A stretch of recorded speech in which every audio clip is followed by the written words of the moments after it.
Richmond. I'm the county judge. We've got our 4 commissioners, Joel Kelton, Larry Trawick, Gary Worley, and Wayne Shaw. This is actually a formal meeting of the Commissioners Court. We had it in a different room because it's obviously anticipated there will be a lot of people. What we're going to do tonight is we're going to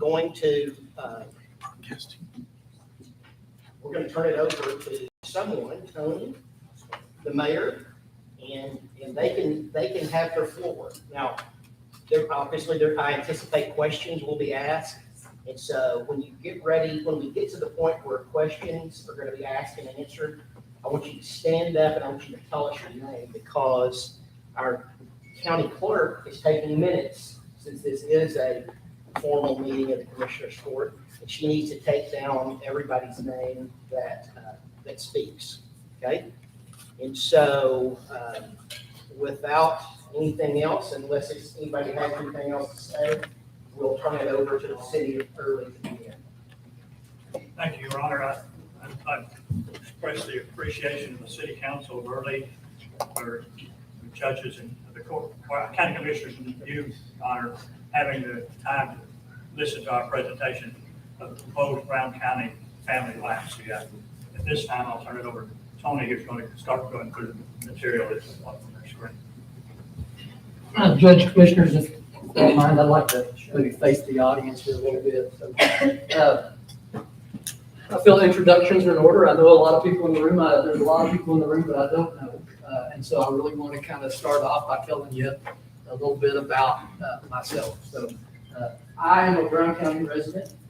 I've been a Brown County resident since 1974 when my family moved here. And we lived at Sunset Terrace because that's the only place we could afford.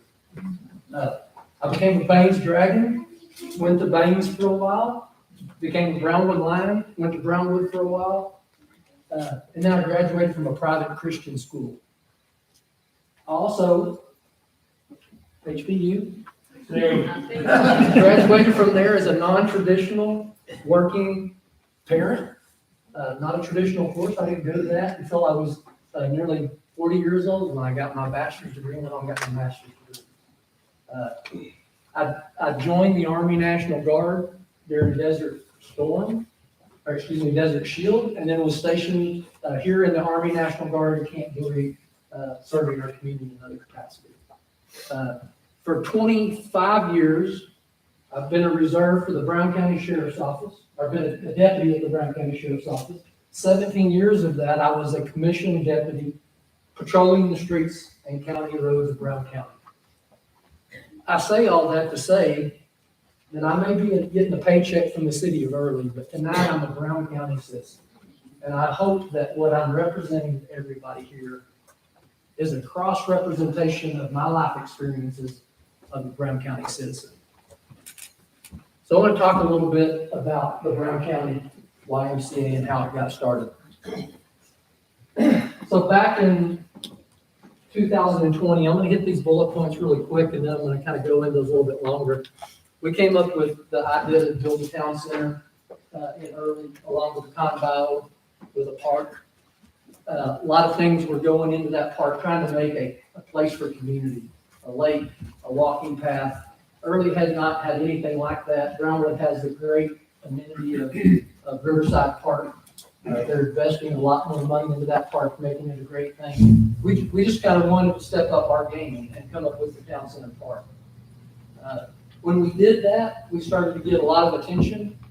And as you can see, back in June of 22, David Hendricks with the Abilene YMCA called me up and said, "Hey, have y'all ever considered a YMCA in Brown County? Have y'all ever considered a YMCA in y'all's town center? We think it'd be a great fit."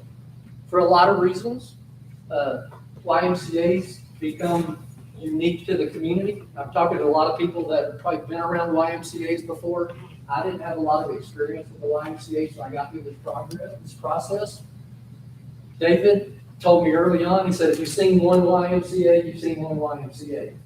Don't judge every YMCA by that one picture you have in your mind. Somebody said earlier, a couple of weeks ago, well, I thought a YMCA was kind of a boxing gym for men.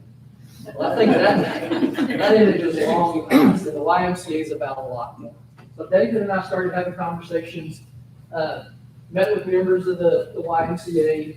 You know, we traveled to see David at his facility. He came to see the town center. And we started having conversations about what does the potential look like? How does this happen? We had a town hall meeting and we revealed that we were doing a community needs assessment for a YMCA potentially in early Brown County. Just in general, what's the need? Indoor recreation, and then we announced it as the YMCA. I'm gonna go through those results of that survey, but to date, over 1,100 people have taken that survey. It's still available. If your voice hasn't been heard, we didn't stop it. We didn't give a shut-off date. We've left it open, and when you leave this meeting tonight, if you want to go take that survey and put your input in there, we encourage you. So once we started getting those survey results, we're like, man, we got to figure out if we got to get an architectural team on board to try to start figuring out, based on these survey results of what the community is asking for, how do we put that in a picture? How do we put that in a floor plan? So David and I went through about 2 or 3 months of vetting architects, and we ended up hiring Scott and his team, and Samuel here. You'll get to meet those here in a minute. You're going to get to hear from David here in a minute as well. Jump forward. We started doing community meetings. We met with the Brownwood Pickleball Group. We had stakeholder meetings. We met with our school districts. We met with Howard Payne and Ranger and all kinds of just different people that were interested. We had some preliminary conversations with Hendricks about a possible partnership there. That partnership is not in place. I'm not here to say that, but we're trying to figure out how do we partner with our community to make something happen. The mayor continued hosting those stakeholder meetings up until this point right now. If somebody calls us and wants to have a meeting about this, we're glad to meet them. So the town center, if y'all don't know where it is, let me just give you a small thing. This isn't about the town center, but it is about the location. So this is the early town center. You see the blue river on the left-hand side, that's the Pine Mile. And then if you're looking down to the south, those grayed out buildings, you've got Humphrey Peaks, all the way over to the first gray road going up. That's the Old May Road, and there's Sefco and the Holiday Inn right there.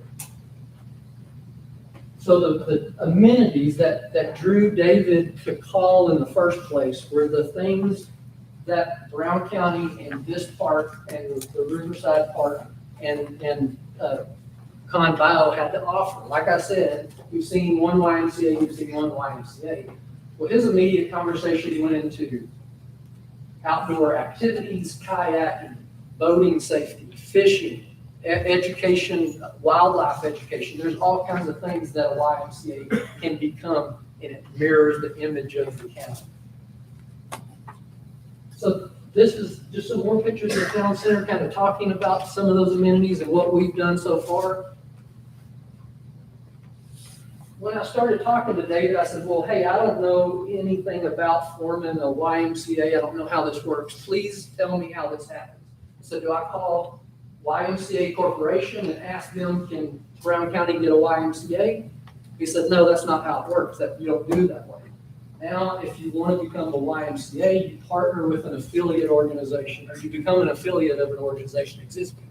For example, if you're like Cleburne, Joshua, some of those, a lot of those partner with Fort Worth YMCA. In this case, Abilene YMCA would become our partner. Abilene has an existing board. They have an existing corporate structure. They have human resources, all those back-end things that we would not duplicate here in Brown County. We would hire the on-the-job, the day-to-day, the people that are facing with that. As the county, as the cities, we would be able to appoint members to the governing board of the YMCA. And so we have people from Brown County sitting on that board. I think there's 19 people on the board. So you're a part of that board. Also, you create a local board made up of local individuals that basically govern and run the YMCA in Brown County. So I'm like, okay, this is great. I'm starting to get the picture here a little bit more. But there's so much more about the YMCA that I can't tell you. I do have David Hendricks here. I'd like to introduce you to David, let David come up and you can hear from him some things he has to say about his YMCA. I do believe he's got a couple of board members he may want to introduce. So David, come on. Thank y'all for having us. When I came in the building, I remember the last time I was in this building was to get a marriage license. So I'm happy to tell you that that worked out well. My lovely bride's in the room somewhere, right there in the middle. So she's a Brown County girl. So happy to be here and thank y'all. I do have a couple of board members in the room. I don't know where they ended up. Brian and Cassie, want to stand up real quick just to embarrass you? Go ahead. Brian is our board chairman and Cassie is our treasurer. So they're here to represent our YMCA, so they're excited about this project also. We're going to get into more details in a second, so just a general overview of YMCA. The YMCA is a mission-driven charity organization that's been in existence over 170 years. We've been in Abilene, Texas over 70 years. So I applaud you for considering this because the decision you make here today will be generational. As you can see, the Abilene Y has been in existence for 70 years. So think about the impact potential YMCA could have here over 7 years. Every day, this is a second career for me. And so part of my draw to the YMCA was that we really do change lives. So we teach life-saving skills by teaching children how to swim. We have kids that are educated at the Y. If kids are in our building, it's a structured program. It's a lot better environment for some of these young people than what they could be doing on their own. And so we're proud of that. And so we really believe that every day we make a difference in people's lives and we save children's lives as well as we're going to get into more details specifically about this Y, but I just want to tell you thank you because this really does make a difference in people's lives and the community with you at YMCA. Thank you. Thank you. So I told you we launched the community needs assessment. Well, the other thing we did is we started taking a contingency of people and we toured different YMCA's. So we went, originally we went to Abilene first.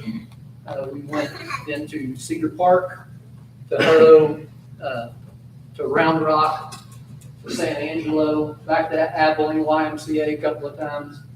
And I think what was true to all of those tours is every one of them kind of mimicked their community. It became a part of their community space. The demographics of their community was in the YMCA. The age, race, ethnicity, all of those things were in there. And all of them offered some things that were a little different.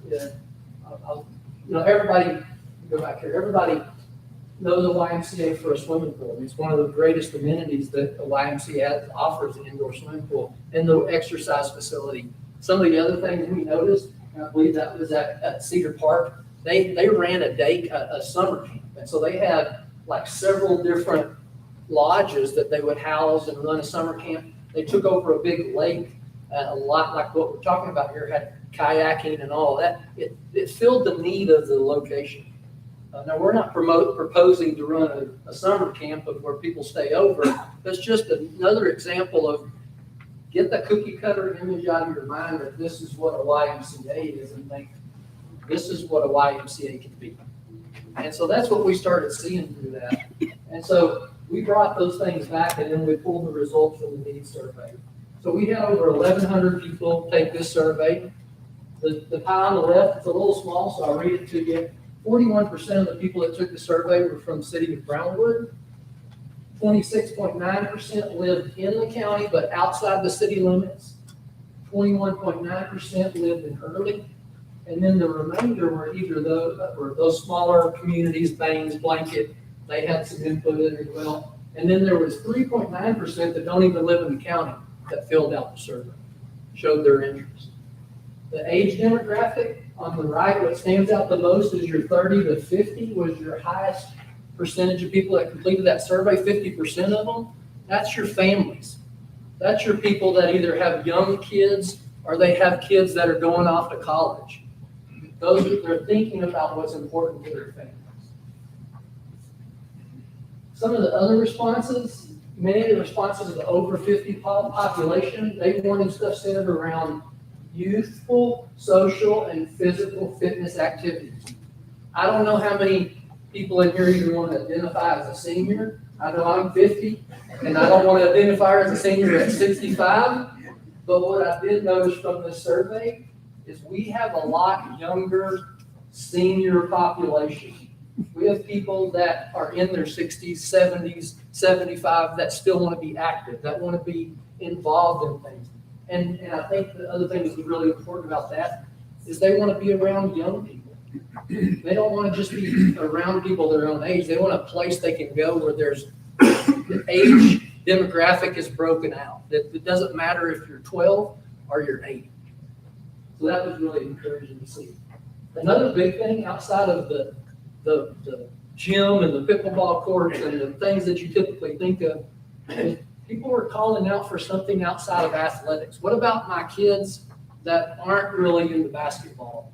Is there arts and craft opportunities? Is there nutritional education? Is there things that they can do in a facility that gives them part of being proud to be a part of something just because they don't play basketball? So 84% said if there was a YMCA, that they would become a member or somebody in their family would be a member. 84.7%, I'll call it 85%, said, sign me up, I'll be a member. Another really cool thing, and I encourage you if you haven't taken it, take the survey. We asked some questions that were narrative response. It's like, tell us what you think would be better in our community for seniors. Tell us what you think would be better for our community for the youth. And it creates what's called a word cloud. A word cloud is pretty powerful because it means if I say community, and you say community, and you say community, and you say, the more that word is used, the bigger it appears in the word cloud. So when you look at the word cloud, look at the things that jump out to you. The question's right above it. Community is huge. It's one of the largest words in every question. And you have other things like benefit, and senior, and place, and safe, and great. Those are positive words that are being used, and that's not just to check a box. That's the words of those people that are filling out that survey. This is what people were saying this is some of the comments that were from that word cloud. Look them over, bottom right over here. I'll read this one. Female 30 to 50 from Bangs, Texas. YMCA from when I was little was a fun place. I have amazing memories there. When a community has a space to come together, what happens is relationships are built. People look after each other beyond the YMCA building. You guys can be a resource, and I think they're talking about the YMCA there, can be a resource that is a strong community comes from, and because you can help foster that in so many ways. I'm not going to read all those. You got the books, you got the handouts. You can follow it there. Here's some other things from the survey. This is the public speaking. This isn't me speaking. I get the blessing of telling you guys about this. 52% that took the survey have school-age kids. 67 believe there's a need for after-school programs and extracurricular activities. On and on. Read them. I'm not going to beat you to death with the survey results. I think they speak highly for themselves. 1,039 of the survey participants think that adults and seniors in this county need a fitness facility geared towards their age group. What I've heard from that, there's a couple of things. If you want to go back to the senior comment, anybody heard of Silver Sneakers? And there's several different insurance programs. They pay for the membership for people to go to facilities like this. So you have a swimming pool with zero gravity where you can get in there and do aquatic aerobics. Or you go into the room next door if you want to and do CrossFit with the big guys in there. But that they were geared to their safety. The pool, I mean, 105 people say that, we got to have an indoor pool. We actually at one point, when we were looking at designing the pool, and we had the stakeholders in the room, we're like, okay, we got to try to save money here. What's the cost cutting effort here? Let's cut out the swimming pool because that, per square foot is one of the most expensive places to build. And the overwhelming the people in the room were like, listen, if you don't have an indoor pool, That's not a YMCA, and I don't think voters will ever pass that. We need a pool. And so, you're gonna see it in a minute, but there's a pool.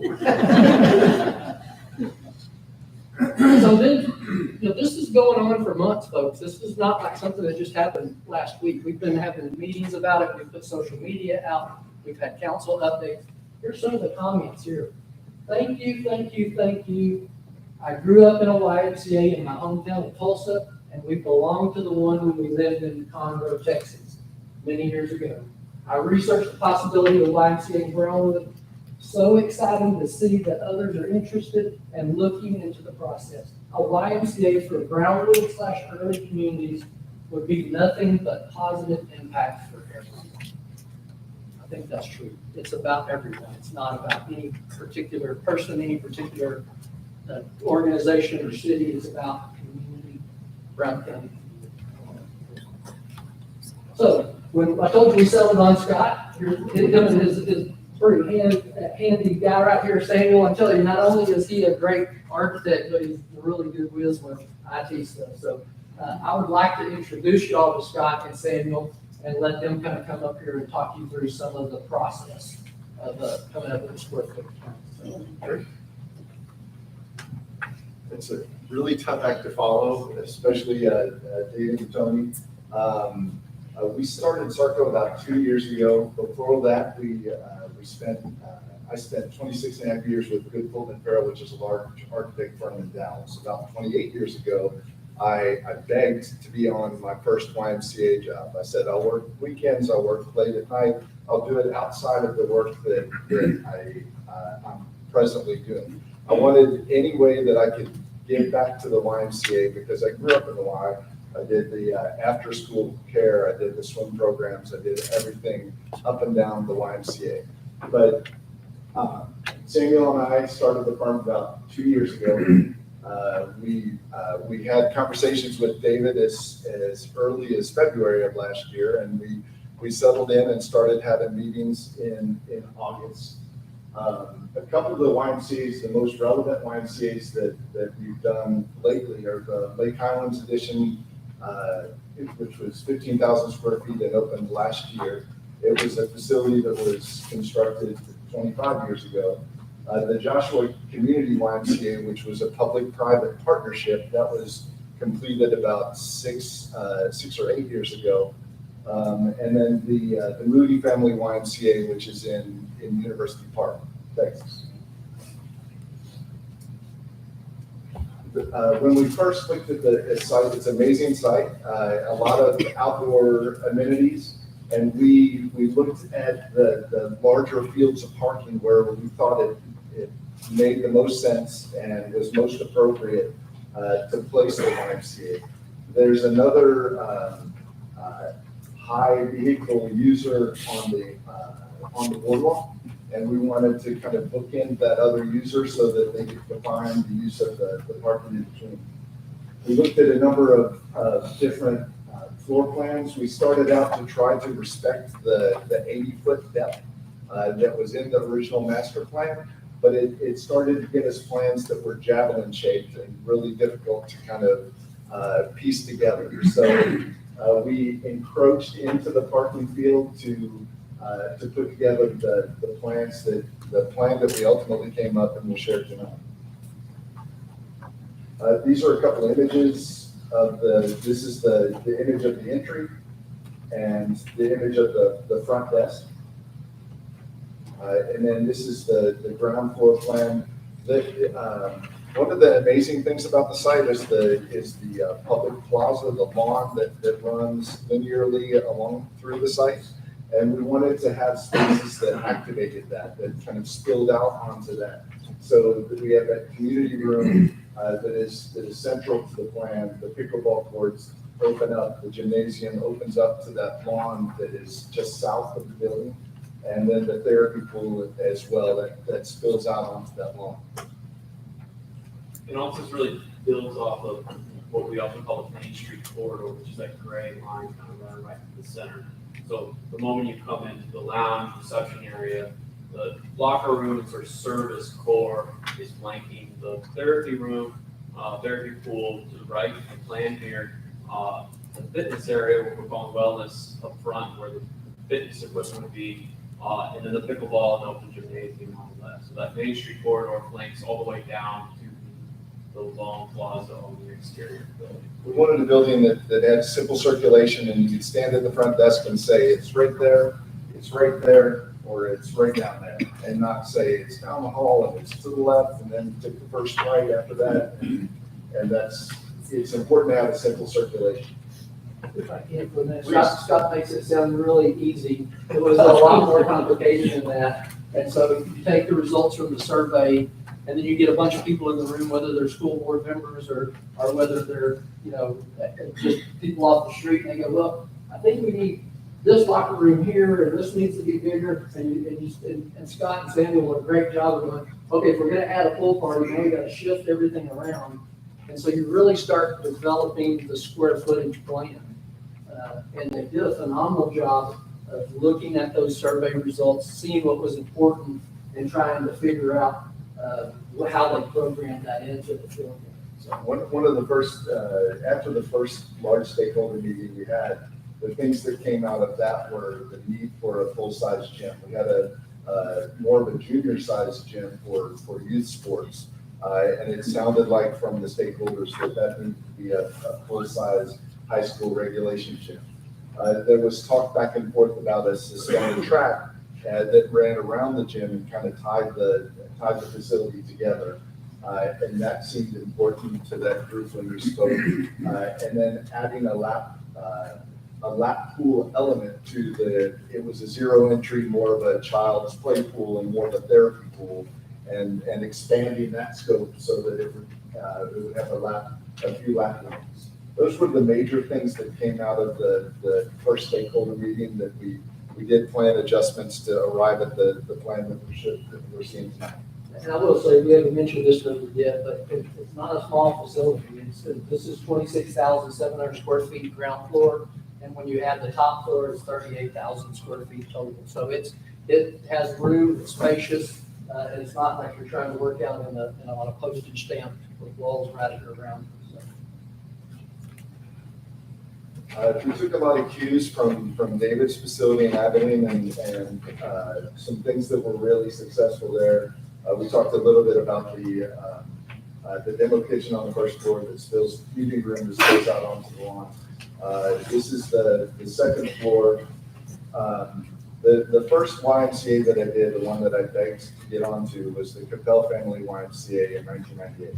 And the thing that I really enjoyed about that was the spaces looked into each, they weren't insular spaces. They were spaces that looked into other spaces, and you could really feel and see the activity from room to room. And here, that organizing element of the track that looks down into the gym, it looks down into the pool, it goes past the group exercise rooms, and then it looks down into the lobby. That was a really important kind of unifying element, so that it sort of energizes the plan. You don't have people off in a corner that are down the hall and around the corner, isolated in a room.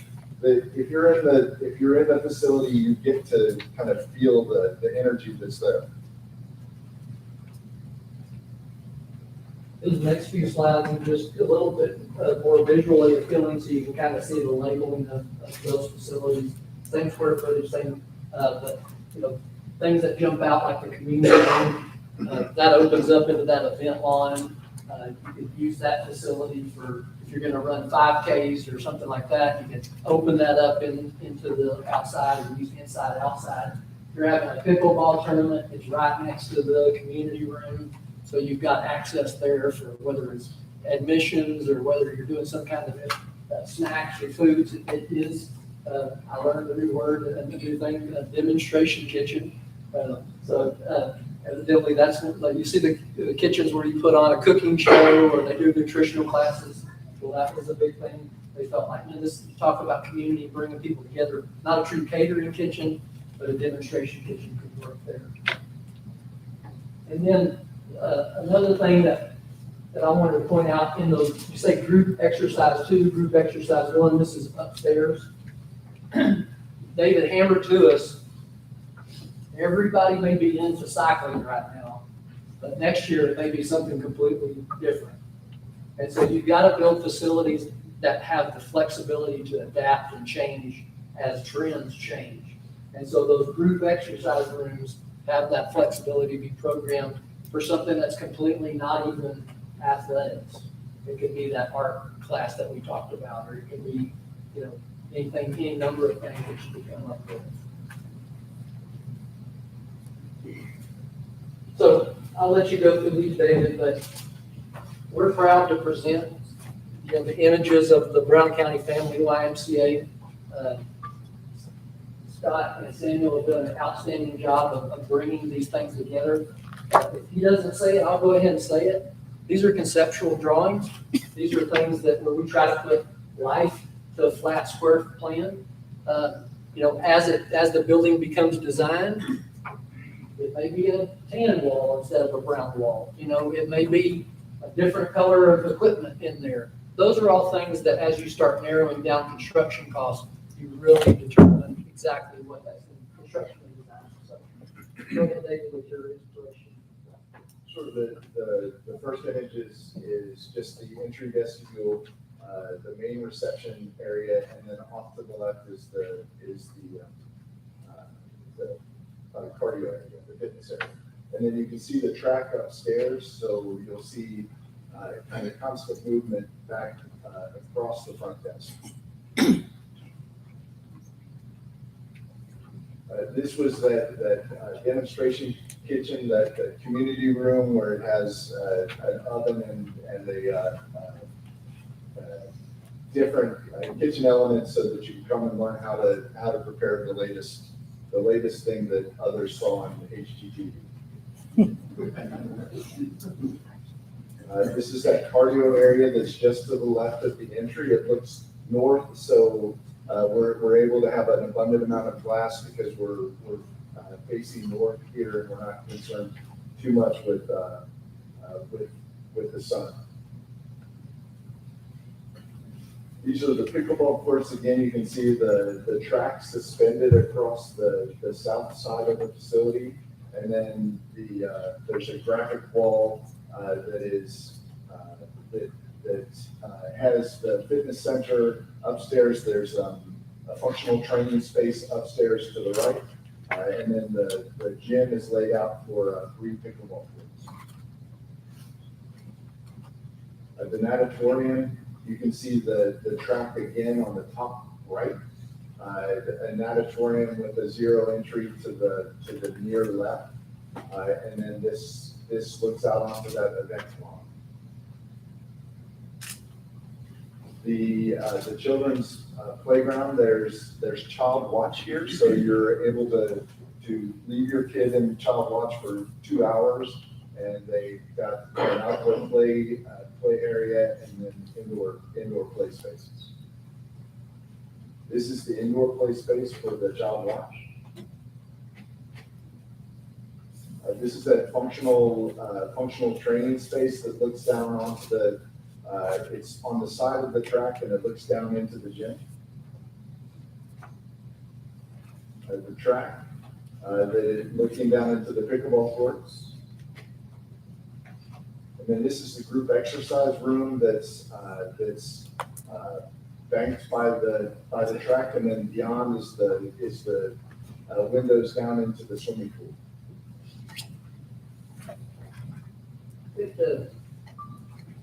Scott could have provided us a lot more photos. We were like, okay, we need to just keep this within a budget of trying to, let's make sure we provide just enough to get the point across.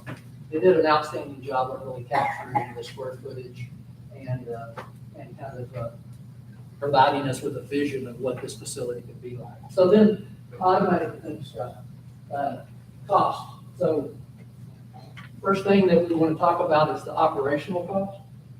So with an agreement with the Abilene YMCA, David did a market analysis and determined the cost to operate a facility, provide these amenities, and he looked at kind of what would be the unit cost, meaning how many members would we need to get in order to pay that cost. So David has a budget built in there of just under $900,000 a year to operate this. The way it works is Abilene YMCA then becomes the Brown County Family YMCA here, hires those employees at its peak, could be 50 full and part-time employees. I see some of our higher paying students, they like to hire college students. They help them out a lot. And so Abilene YMCA, i.e. Brown County Family YMCA, takes on the cost, 100% of that operation cost. So that doesn't come back to Brown County. The Brown County Commissioners Court is not asked to pay any operation costs. Memberships, I think these are updated from what's in y'all's books. I put the Abilene YMCA, this is the Brown County Family YMCA membership. So a family, and David, is that whether it's 4 or 5 or 6? Right. A family pays $65 a month for a membership for the whole family. A senior 60 plus is $30 a month. That is if silver sneakers or your insurance is not paying for it. And then adult single is 35 and then couples are 60. So that's where they raise the revenue in order to pay that operational cost. It's coming from those memberships. And then you've got a few other ones down there below, under 18, under 13, 17. So construction cost. So at this point in time, based on conversations with David, with Scott, with conversations with construction companies that have built facilities recently, YMCA just went through a huge remodel. We ended up coming up with a construction cost of a not to exceed $20 million. That's a lot of money to think about. It's a lot of facility to offer. We feel like that number is high enough. What happens should the commissioners call for the election and the voters approve that bond? Between the time the bond is approved and before we issue, we start doing design work. We've not designed this. We haven't decided whether it's a tilt wall or stick build or whatever kind of construction method. So that's when you really start honing in on what the construction cost is with the not to exceed $20 million. So it doesn't go over that. You have to build it within that budget. We feel like once we get to that point, we can really start getting that down. I did talk to the contractors. I think it's, correct me if I'm wrong, Frank Dodd's facility, the one in Abilene, the Dodge Jones facility was built in 2018, 55,000 square feet, does not have a swimming pool, and they did that for under $10 million. So we have had inflation. I'm not saying we haven't, but I'm just trying to give you a number that we reached out there to get that. So even if you add 40, 50, 60% to that number, you still fall below a $20 million number. So when we put the survey out, we also asked a question. If this came to a bond election, would you support a bond election? Out of 1,100 people that took the survey, 81.5% said yes, we would. That's pretty good voter approval. Now, I'm not saying they're all registered voters. They're taking a survey. They got to show up to the polls, right? But if we're doing our job of getting it out there, I think they will. So if you look at it, and I've got Eric Maha, he's in here somewhere. We're going to bring him up. He's the financial advisor from Hilltop. Come on up. Eric, he'll introduce himself, but he's the brains behind the issuance and the issuance procedure. These numbers came from him.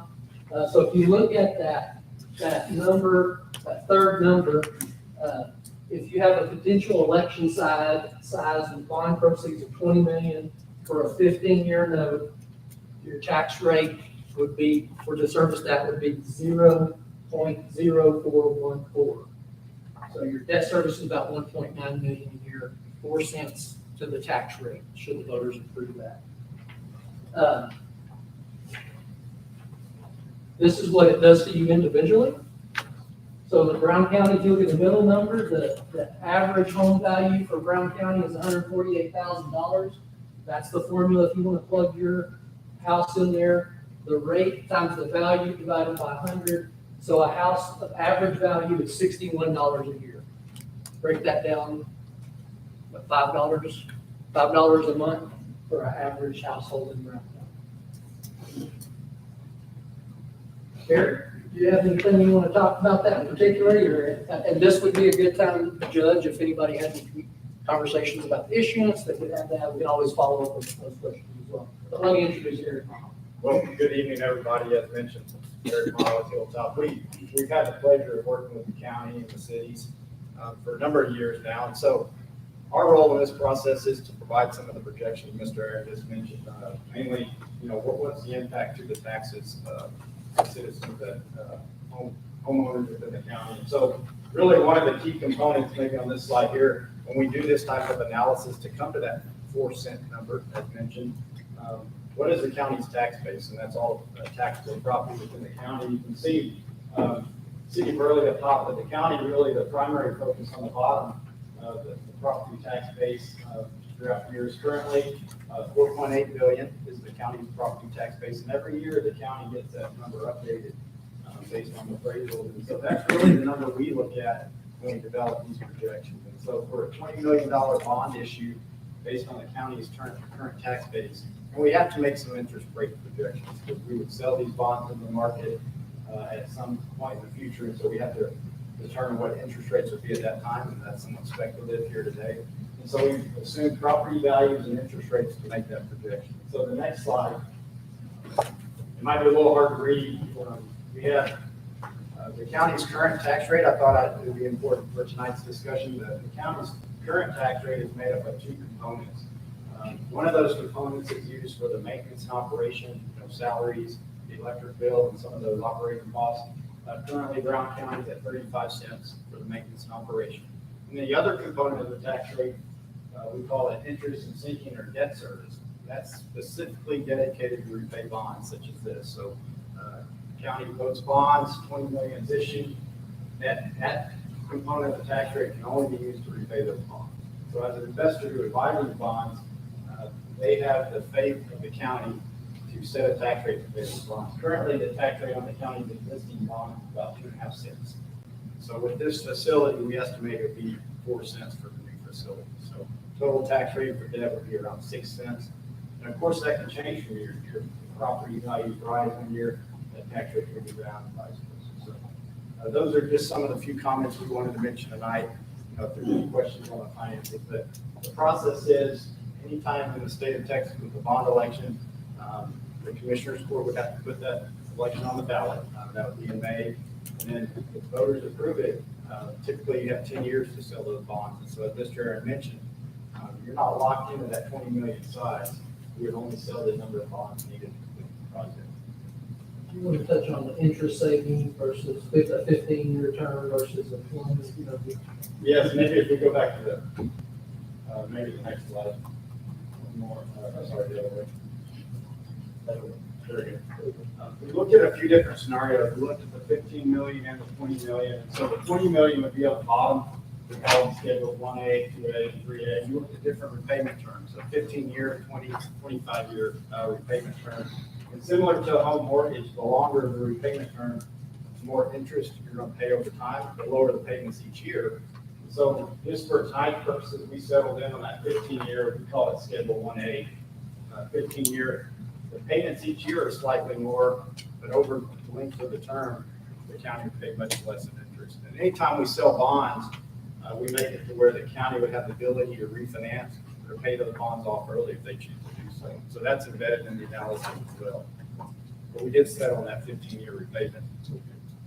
and for those people that you said 1A, I think it was. Yes, sir.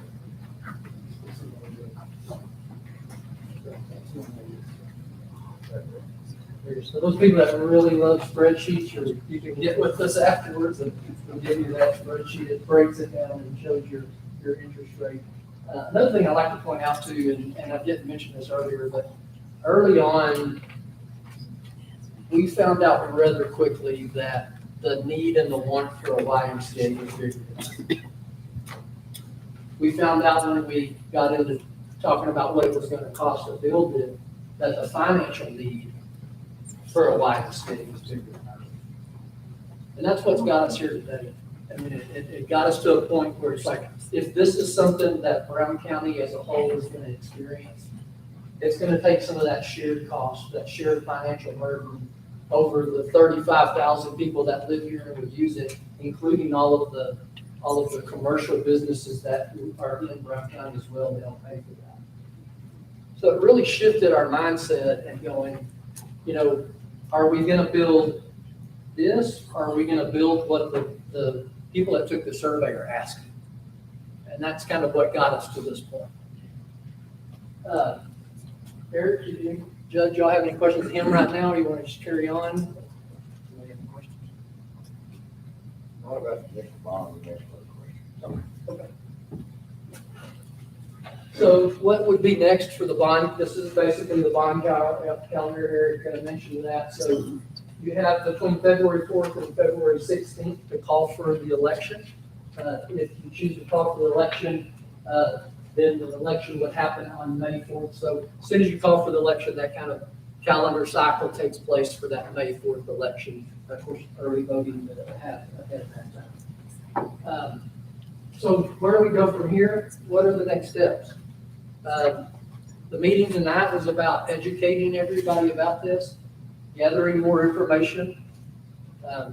But at this point in time, the next step is we need to pass a memorandum of understanding between the entities involved to get this YMCA started. The next thing, which is also on the agenda tonight, is we need to call for the vote to be put in front of the voters. And then from there, it really falls in the hands of the voter. And I think if you want to look at that blue section for a minute, it says if the bond fails, the process is still considered a success because the voters have decided. So really what we're here tonight is to go, does Tony Aaron think this is a good idea? Does Scott think it's a good idea? Do you think it's a good idea? No, it's does the voters.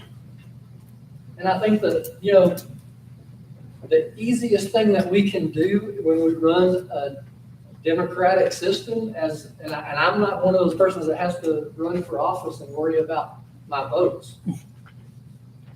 You guys make some hard decisions. Y'all have some things that I think you would love to throw at the voters to let them decide. This is an easy one. I mean, we're just here to say, this is the work that's been done. We've come to a point that I don't think has ever been reached in Brown County, and that's getting this type of facility as a hope or a possibility. I don't know if it's the best thing. I'm not going to say that.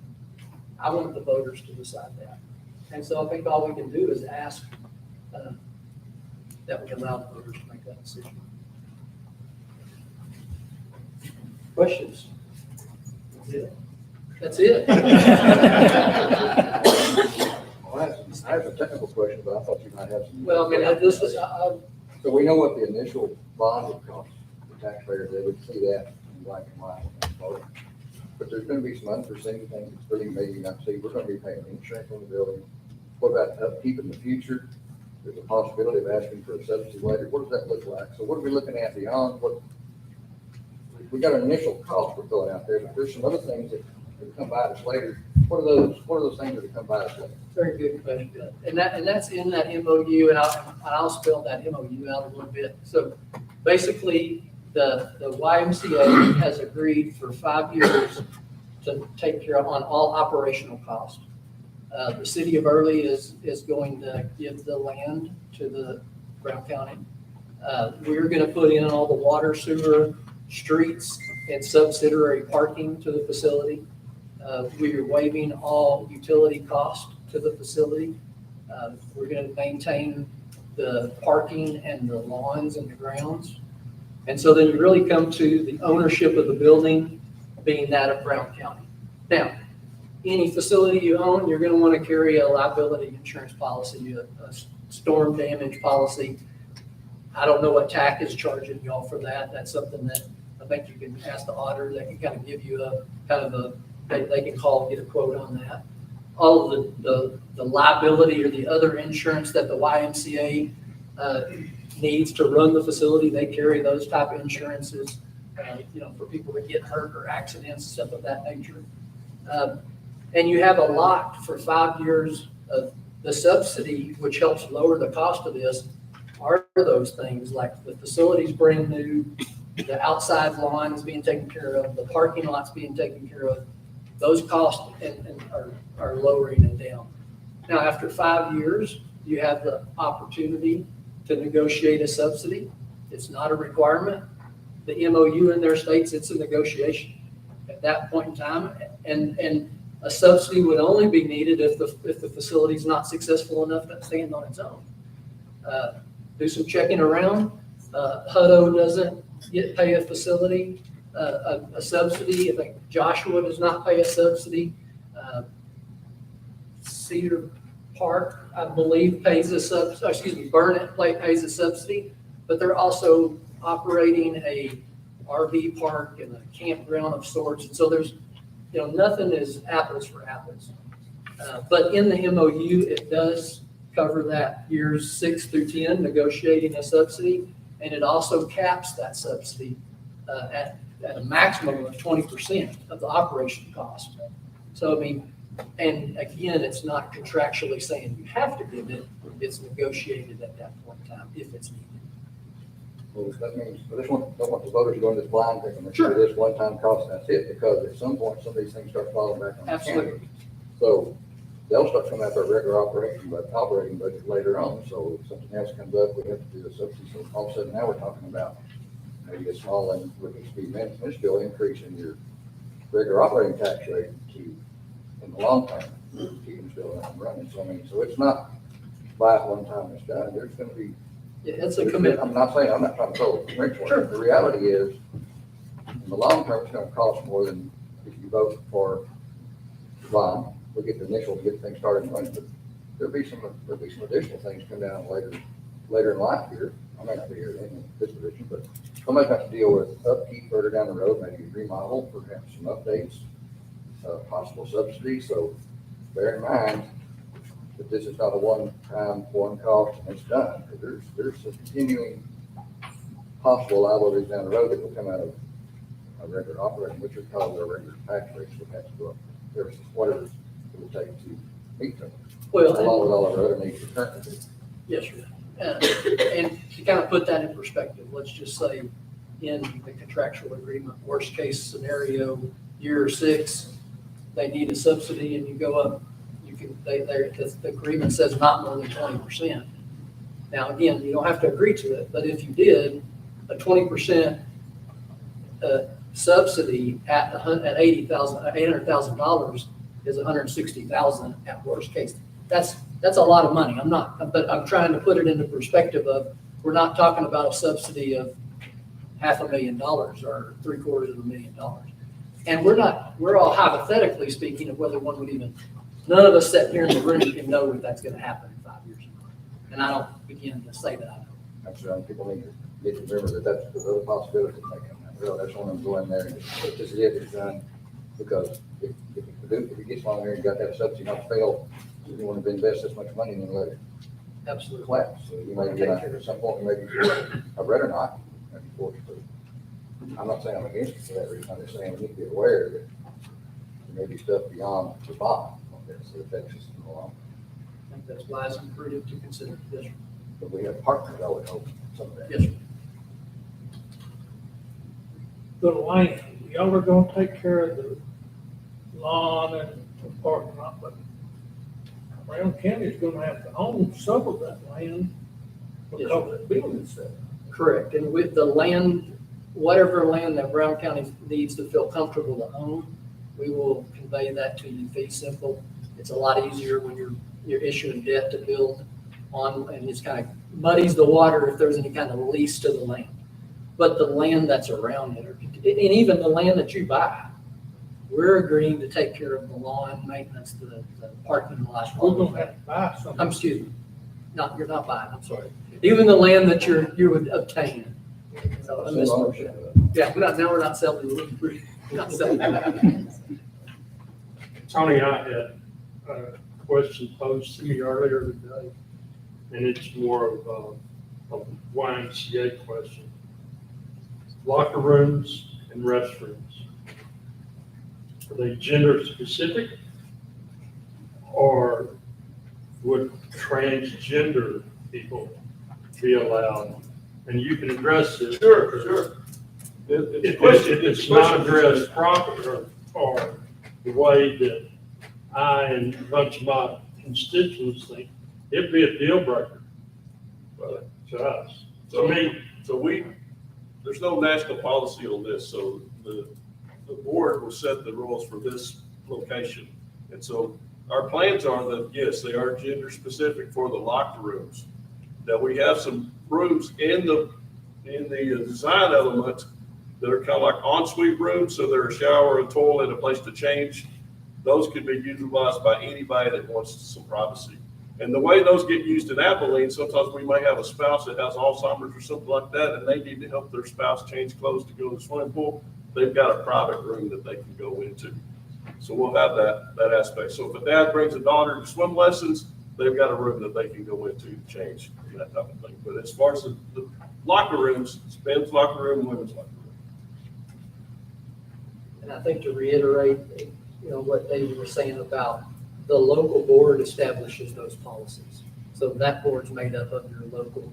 yeah, and I know that a lot of national organizations have bent to the movement that's allowing transgender stuff.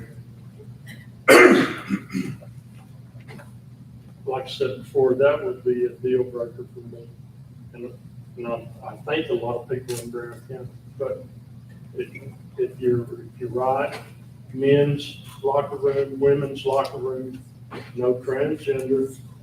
And then what you're talking about was family type changing area or restroom where you said a mom can take a son in, or dad can take a daughter in, or a husband can take a wife, or wife and husband.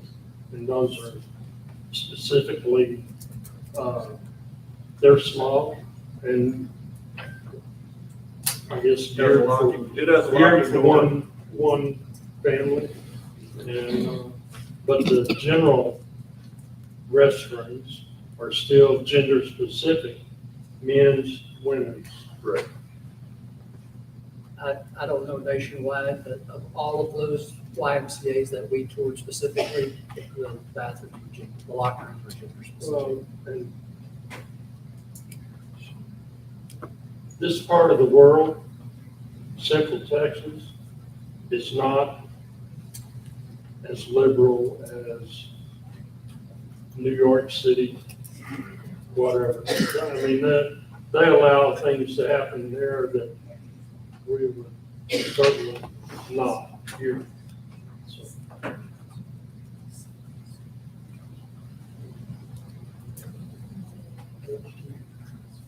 Open up more questions.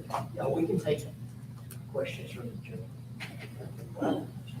Hi, my name is Wendy Nance. I've been a Brown County resident since 2012. And I used to work for the YMCA, supporting my white shirt today. I wanted first to thank you all. I know getting here has been a very long road. You guys have put in a lot of wonderful work.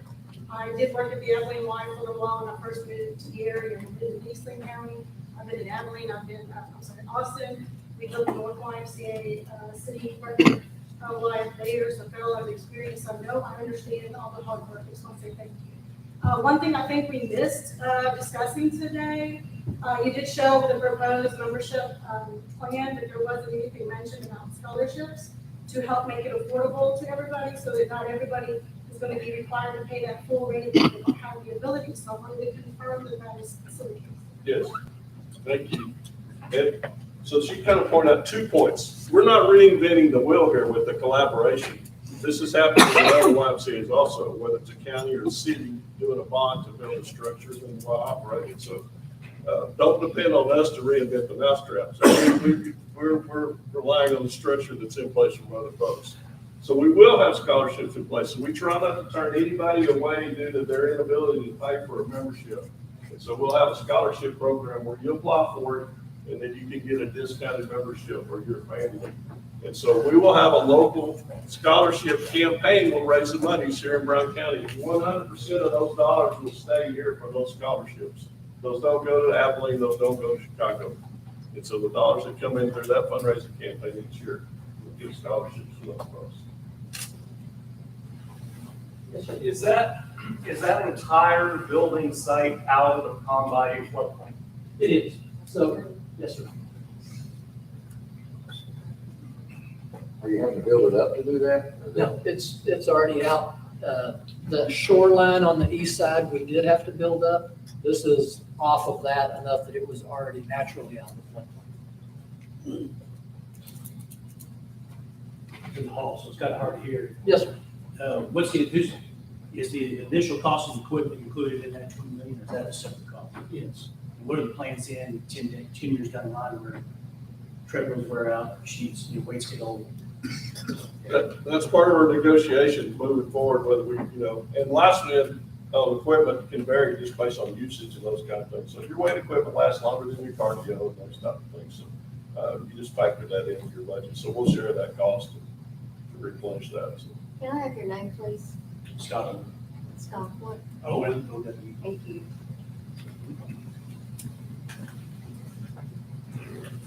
I have more of a, Brenda Bumpus, I have more of a statement than a question. I would like everyone to realize that here in Brown County, if you've got children or grandchildren that are not into sports, they have very little opportunity here. Even if you've got one that wants to go to a gym and work out, most of the gyms in town, I think only one, and I'm not even positive about that, will allow a child before they're 13 years old to come in and use the equipment and work out, even if you sign a release on it. So it's something that I think is very worthwhile, not only for seniors and middle-aged people, but our youth are our future. And that's what we need, is something to bring the future further.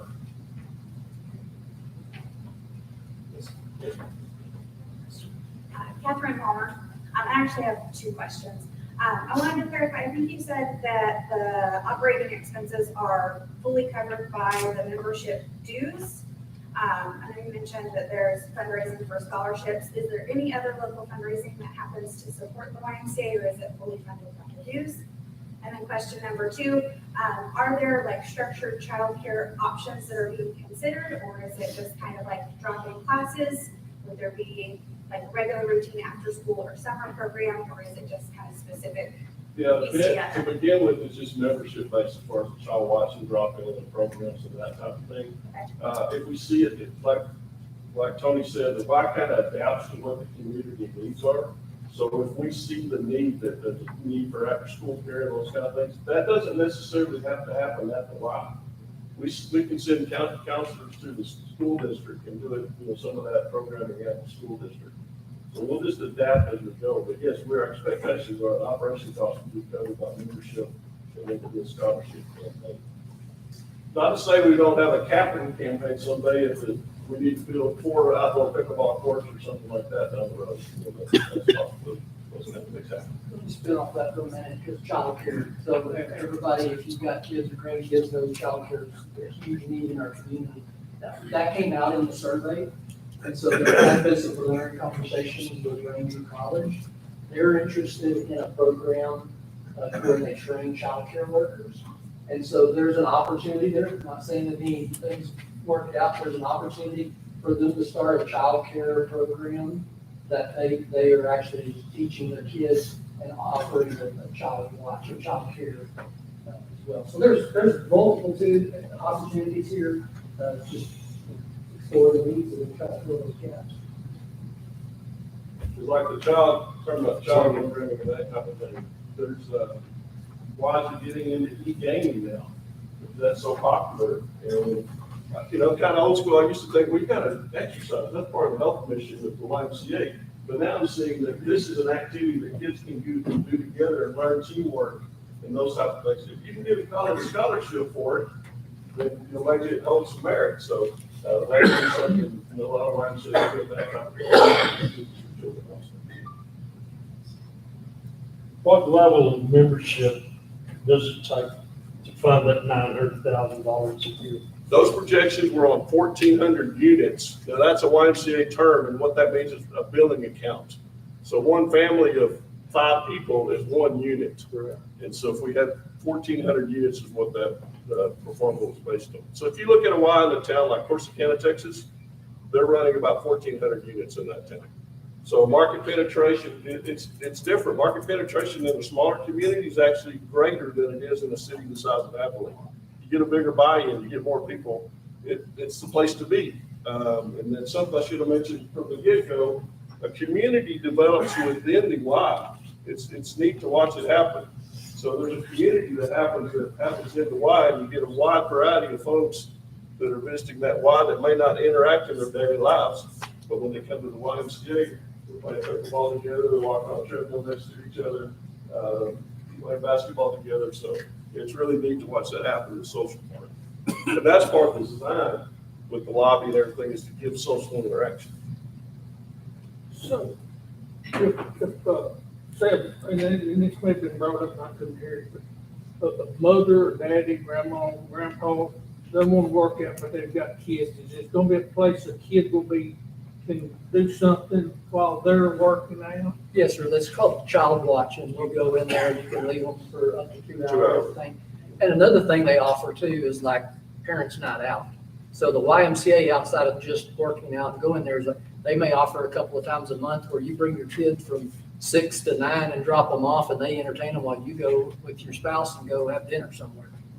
And then they do, get in your area. No, but like the older kids, you may drop the younger kids off in child watch. The older kids, we have a staff person waiting for them to be there certain hours of the day, and then they take them and go do structured activities with them. So they take them and they go play basketball or volleyball, do activities. So we want to keep them busy. We don't want them worn out when you take them home. So another thing that we haven't brought up, that it was another element of the YMCA that I thought was very attractive, was you now have an organization within your community that is coming up with things and events for families. It's almost like a rec coordinator. They do, Halloween at the Y, or they have different events that they'll put on that gives people in the community something to do that your local governments are not having to try to think of. So I thought that was another side of One it. over there. Andrew, do the membership carry over from city to city? Yes, it's nationwide. So if you have a membership period, you That can was my use next question. you can use statewide in the nation. If you have a YMCA membership, you can go Correct. anywhere in the Yes, sir. States. Thank you, sir. You go to New York, we're not responsible for your safety.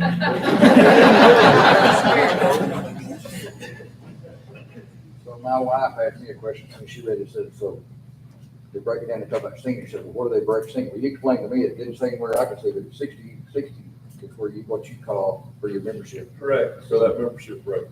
60 years and older is a senior in your Yes, sir. membership. You're there. Yeah. I know. Dennis Maynard, what do you anticipate the hours of operation?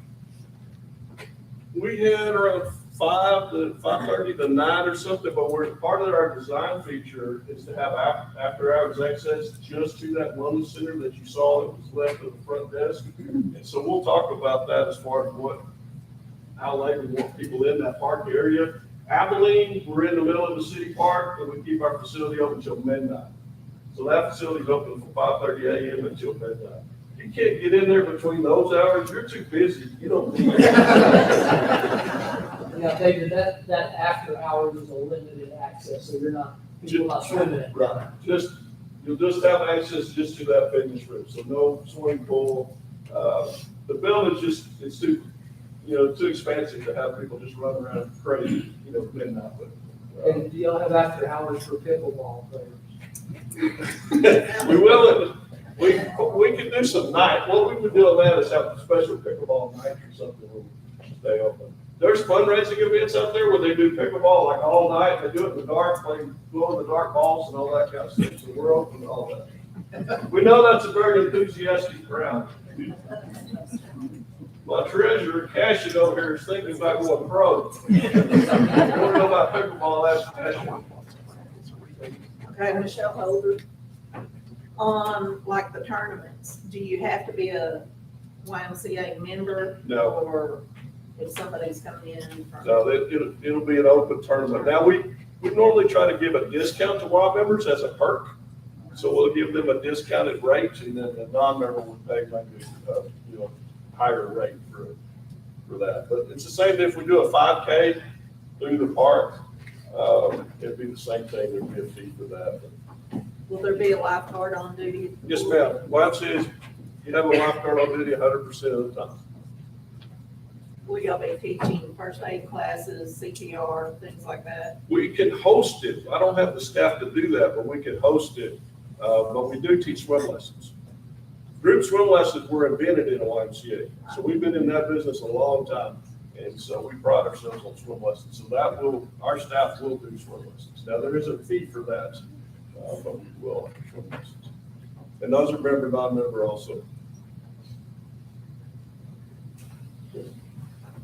I'm Cheryl Corley. For the basketball, because I have kids that play at the park, are they going to just be able to go in there and pick up a game? We'll have hours because we gotta share with the pickleball people.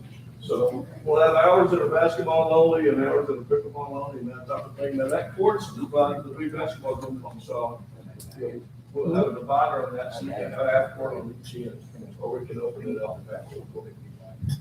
So the pickleball and the basketball gym are the same? Yes, correct. But you can divide it off and have one area playing pickleball, the other area's got My basketball. stuff designed for playing pickleball. Seriously? Got another one. My name is G. Lamb, I'm a Brown County resident. You're talking about your memberships. You've got over 65, and what about discounts for your first responders, your military, your vets? You know, we have a National Guard training facility, which I happen to be employed at. What about opportunities or discounts for first responders and military? Yeah, so that'll be up to the advisory board for this YMCA, what we decide to do. We do that in Abilene, so I don't see the reason why we would not. But, we offer a discount for first responders and military, active and retired. Does that include state employees as well? We don't have a discount for state employees, but. Okay. Because I mean, I'm a state employee, but I work for the National Guard, I guess you would say. Okay. Well, in our mind, you work for the National Guard. Just tell us that. And I carry military, I do like an active duty. So, yeah, that works. As I understand it, a lot of things with 5-year commitment and beyond that, subject to negotiation. Is that right? So you're making a 5-year commitment and then. We're committed for 20 years, but 5 years would be the initial, just to discuss how everything's going and it's working for both parties. But 20 years, right, is what we're I think it's a 25. 25-year agreement. There's no subsidy for the first 5 years, and then they have the opportunity to negotiate subsidy.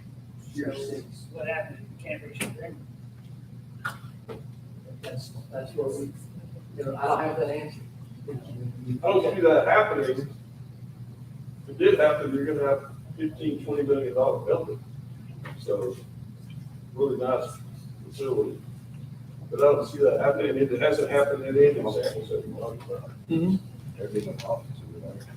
I mean, I can imagine a scenario where the subsidy would be so high that you couldn't reach an agreement. Marcy Drew, what about security? Do you have security officers, or is there security within the building or through the building? We'll have a camera system. We normally don't have active security. Now, if we do a team dance or something like that, then we would have active security. So the kids come in to play basketball, and stuff, is there someone supervising that area? Or? Well, we've got staff in rotate. They're not in there full time. They play pretty well when they know there's cameras in the building, so. Your members actually get a key fob or some sort of ID, and that y'all check that when they come in. Yes, everybody checks in, so we know who's in the building. You can't have access to the building, so we know who's in the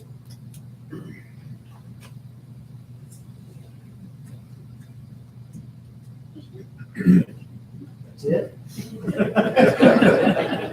And I have Yes, a comments I want to make. I don't know if it's a question, it's not questions, but. Sure, you can.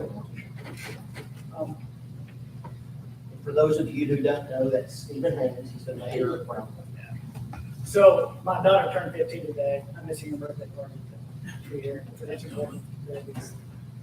Maybe you start thinking about when I turned 16, I remember what I did. I got my driver's license. I got my driving my grandfather's 1979 Ford pickup. Go to Riverside Park and went and fished in Riverside Park. I left there and I went to the mall and bought Chick-fil-A and went and bought fishing with the and I love that, you know, that freedom you get when you first get your driver's license. There's a part of me that sees a big picture in all of this, right? We want what's best for the community. And as a consumer, that's all that you care about. I want the light, I don't care where it is, how it comes about, this is a cool amenity and I want it. But I also think we gotta think through some of the logistics of all this. So first of all, let me say I applaud the city of Early of their efforts. This is a great plan. It's a great idea. The question comes is if the opportunity cost of it, right? So in an economy world or economist vernacular, we would talk about what's the opportunity cost of this project. Here's my concern. For years, the county government has said, we've got no money to do anything.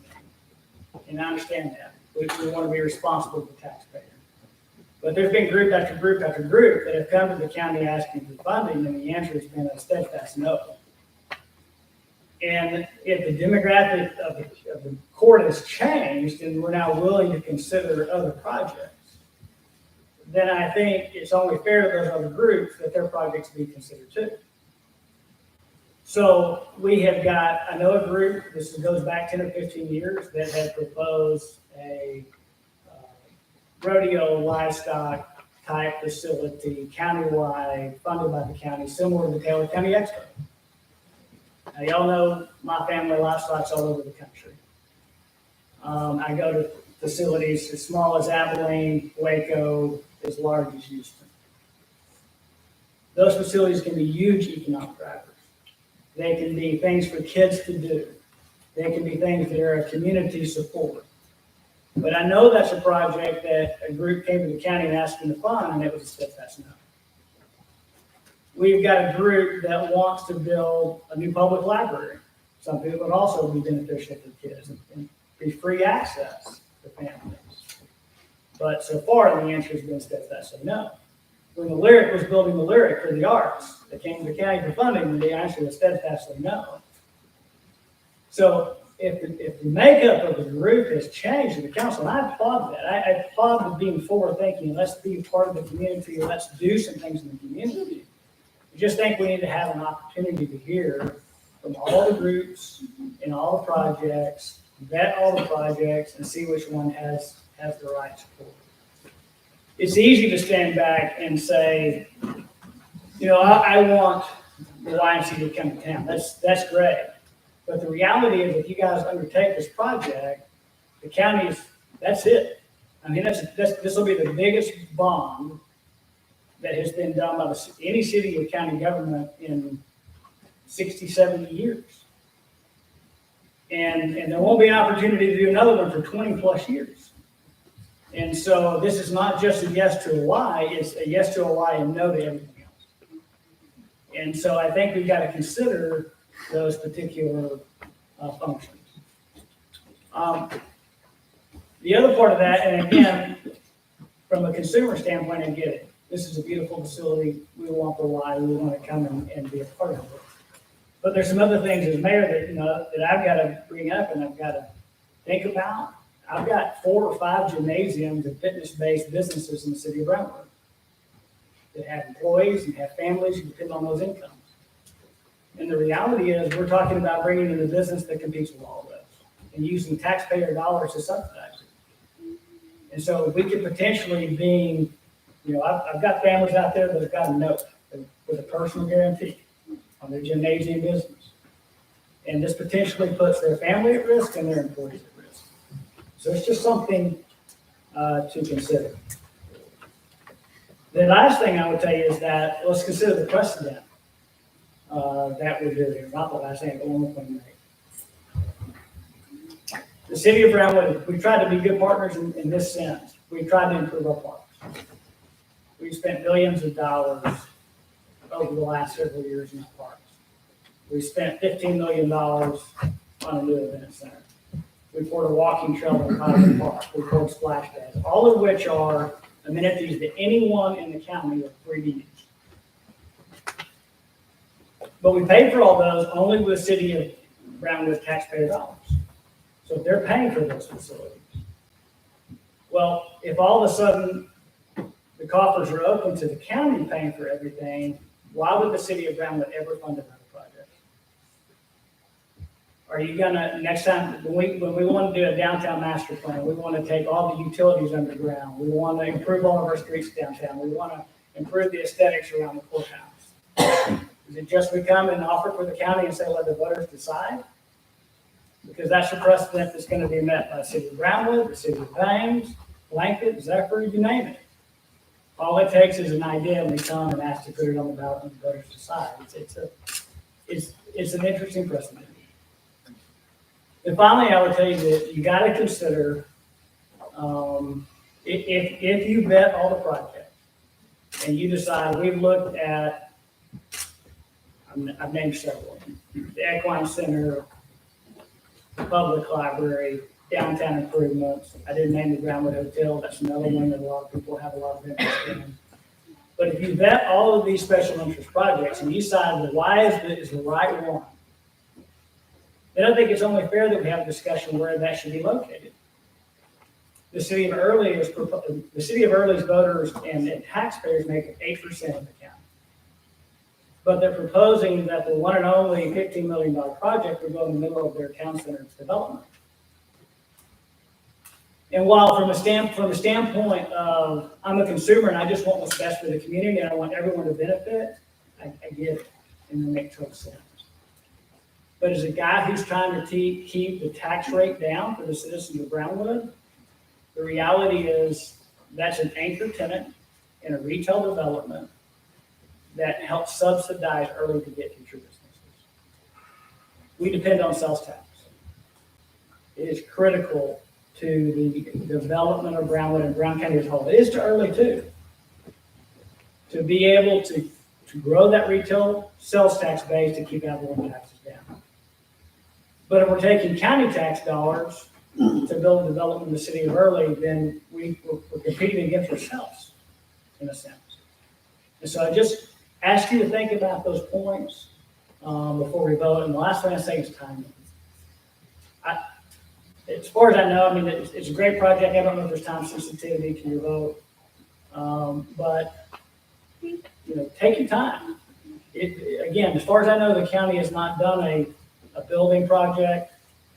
I know y'all talked about doing some of your own projects. You talked about renovating the courthouse and building probation and maybe additional election offices. Do those need to be a part of this ballot proposition? We have other needs and other desires that we need to throw in this bond. But put it on the November ballot. Put it on the next May ballot. But take your time and vet the projects before that. Now, say all that to say, again, I'm not against the lot. I'm not against the city of Early. I think it's a great proposal. They've done a great work. They're bringing something to the community that can be an asset. I'm simply saying hit the pause button and evaluate whether this is the project that is the most pressing for our community. Because if I can, I'd like to have some comments about that. So civil, I will. All civil. He's an attorney. I'm not. I hear a couple of things. I hear if you do this, you're not going. This is $20 million. You're not going to have money to do anything else. The county carries approximately $5 million debt. You have $4 billion in taxable value. You have more lending power than the county, or borrowing power than the voters would ever even want you to be. So that's not even a concern. I hear all of the other things. I started in Early nearly 9 years ago, and when I walked in the door, There was people at my office with plans of building an equine center, a facility that let's do this. We can have rodeos, we can have horse shows, we can have stock shows. I myself traveled to Dripping Springs to see that facility down there. We looked at all of that, and at the point in time, it fell because there wasn't enough people that were just getting behind it. It was obviously something, as I started 10 years ago, that I didn't know enough about trying to take this on to champion that cause, but we looked at it and it was something that we passed on. I don't think this sets a precedence to come ask the county for everything that a city wants to do. We're building a town center. We're not asking for your money to help do that.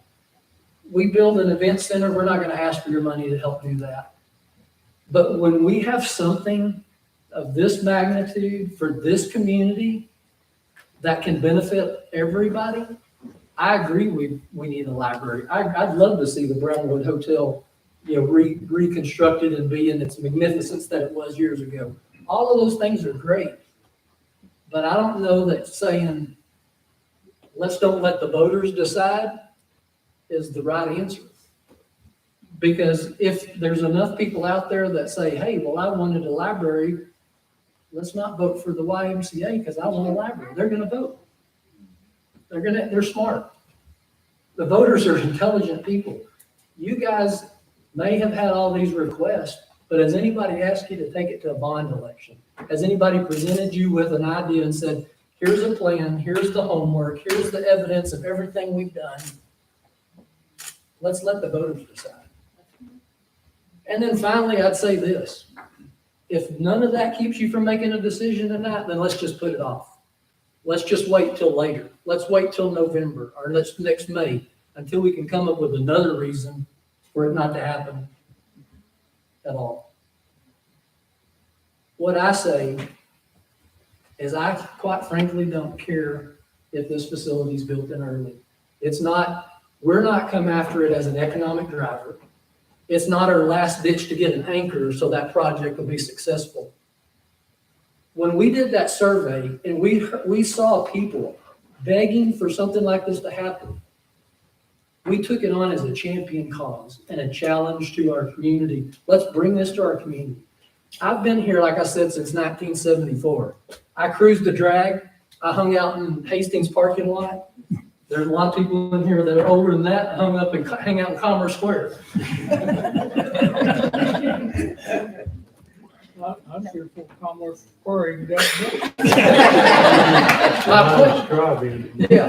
My point being is, when are we going to provide them a place to hang out that's not the Hastings parking lot? Yeah.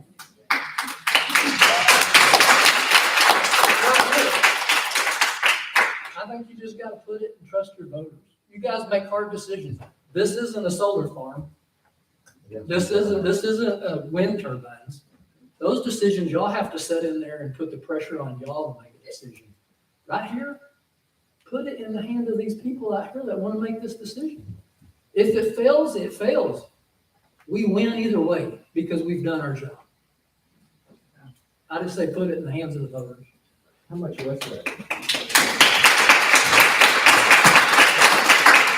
Stephen, do you know how much an equine center or that would be? It was, and that was several years ago, they were talking in that $15 million range. The only thing I would say in response to what Tony just said, is if location is truly not an issue, then again, table the issue until a neutral location can be found. Taylor County has one.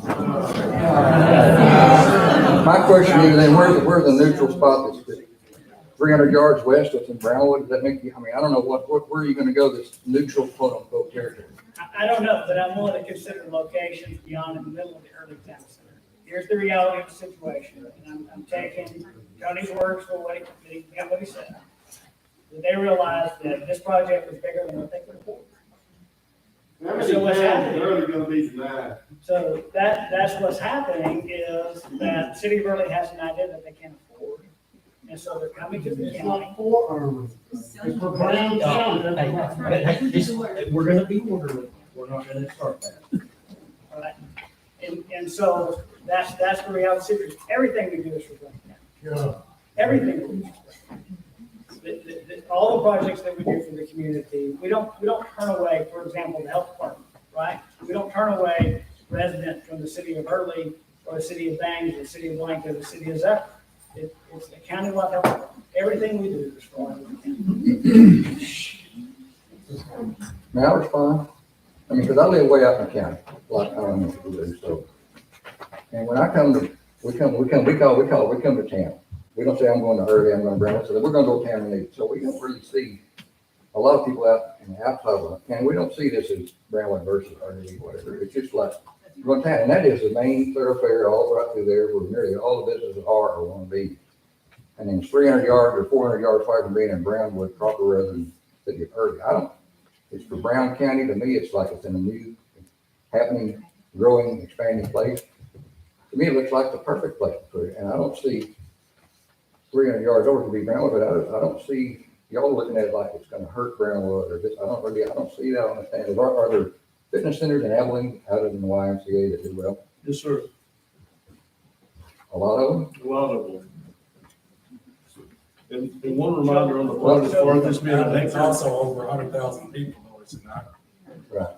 It is, but ratio wise, everything's a ratio of that. Sure. But one point as far as this being an anchor for the reminder that I reached out to Tony because I saw the proposal. So this wasn't, Tony reaching out, the city of Early reaching out to the YMCA. We'd love to have you on here because we think it'll make the rest of our project successful. I saw a proposal of something that I saw was very visionary and that has outdoor space for walking trails and the things that would make it a live, positive addition to that. And so that's how the conversation started. I just can say, Joe, that the issue is that the population of Brownwood is 5 times the population of Early, which means that 5 times more dollars are going to be spent at the city of Brownwood to build a facility in Jordan State. Which is 300 yards from your city. But I'm just saying, it is the business center right through there, and it's just 100 yards, several hundred yards from so much of the other major streets. I mean, it's just downtown per se for the business community, a lot of that. But also we looked into I looked into the deal. You talking about the livestock thing. We looked at those. I went and looked at those. Those things are owned by the county, and most of those end up being money pits. They create money for the cities all around on the tax base, but all they did was cost the counties lots of money to operate those, and the county got nothing back for those. There's no income to the county for those, and they weren't self-supporting. And the ones I've talked to and looked at back then, those were not very viable. They might have been good. They've been great for Brownwood and Early, hotels, motels, food, and all. But the county doesn't get sales tax, so the county sees it. So it's just the money. Those would have been, from what I saw from a business point of view, those would be a money pit for the county, and they don't reach. Like this YMCA is family oriented, it's supposed to be, and it aims at a lot of people live, different ages, different groups, and it's a pretty widespread thing. And the equine industry is kind of a little more narrow, not that I'm against it, it's a lot more narrow. It's real niche oriented. I mean, that's a niche. It's a niche. Those are niche. And this is not a niche. This is like all the things that the mayor I see this, mentioned, you're asking why we niche. do this, and I see this as a more wide outreach to a wide variety of people. Yes. Ironically, 30 years ago, when I first moved back to Brownwood, presented to the county commissioners for a indoor pool wellness center in conjunction with Brownwood Regional Medical Center 30 years ago when I was 26 years old. It was turned down. There was tobacco money back in the day, tobacco money settlement, and we would get double dollars for that. And if we would have spent it on healthcare, and it was turned down. None of y'all were here, thank goodness. But back then, I was turned down. It was spent on other things, wasn't spent on healthcare, and our county lost half those dollars because of it. So I want to applaud y'all being open to listening to a presentation that was very well done, very well put together. I didn't know much about it other than a few conversations with Tony, but Brownwood has needed something like this. When I say Brownwood, I mean Brownwood County, everybody. I don't see a difference either. And so this area has needed something like this, no matter what, for 30 years or more. And so now my only question is, based on the dollars, to be specific on the 4 cents and how that impacts that population in Brownwood, that population in Early, May, Blanket. the county now also, is all the COVID money, the extra money that was there, has that all been allocated? I know for a while y'all had some. Is that all gone now and been allocated to other projects? It's allocated, but it's not all spent, but it's all allocated. It's not, there's still some that still hadn't reached its final destination. Okay. Part of it's dedicated to a health department, which we're just still discussing right now. And I guess my question there is, when you look at overall needs as a county commissioner that y'all sit in and make those decisions, is there any amount there, either in those funds or in a rollback? Because y'all been good at trying to decrease taxes to the taxpayer. Is there anything that can be looked at on this 4 cent that helps this project along without it having to be so much on the backs of the taxpayers? So it's a win-win. We get what we want, it doesn't cost us as much. Are there opportunities out there with the grants or, private-public partnership? Things like that have been discussed, I'm sure, in your committees up to this point. Is that a possibility from the county? Is there anything there that y'all see? There's not from the county. I don't know if that's something that y'all considered, because we heard one with a public-private partnership in somewhere. Joshua. So I don't know about that. I don't know if y'all considered that. And I just didn't know, there's some people that we've talked to recently from outside of Brownwood that have looked at bringing some dollars to Brownwood of their own money to do similar things as far as the pool and activities such as this, not to this scale, not this organized. I want this, please don't get me wrong. I think this is excellent. I think that seeing this presentation, I applaud the city of Early and I applaud the county commissioners for being open to listen to it.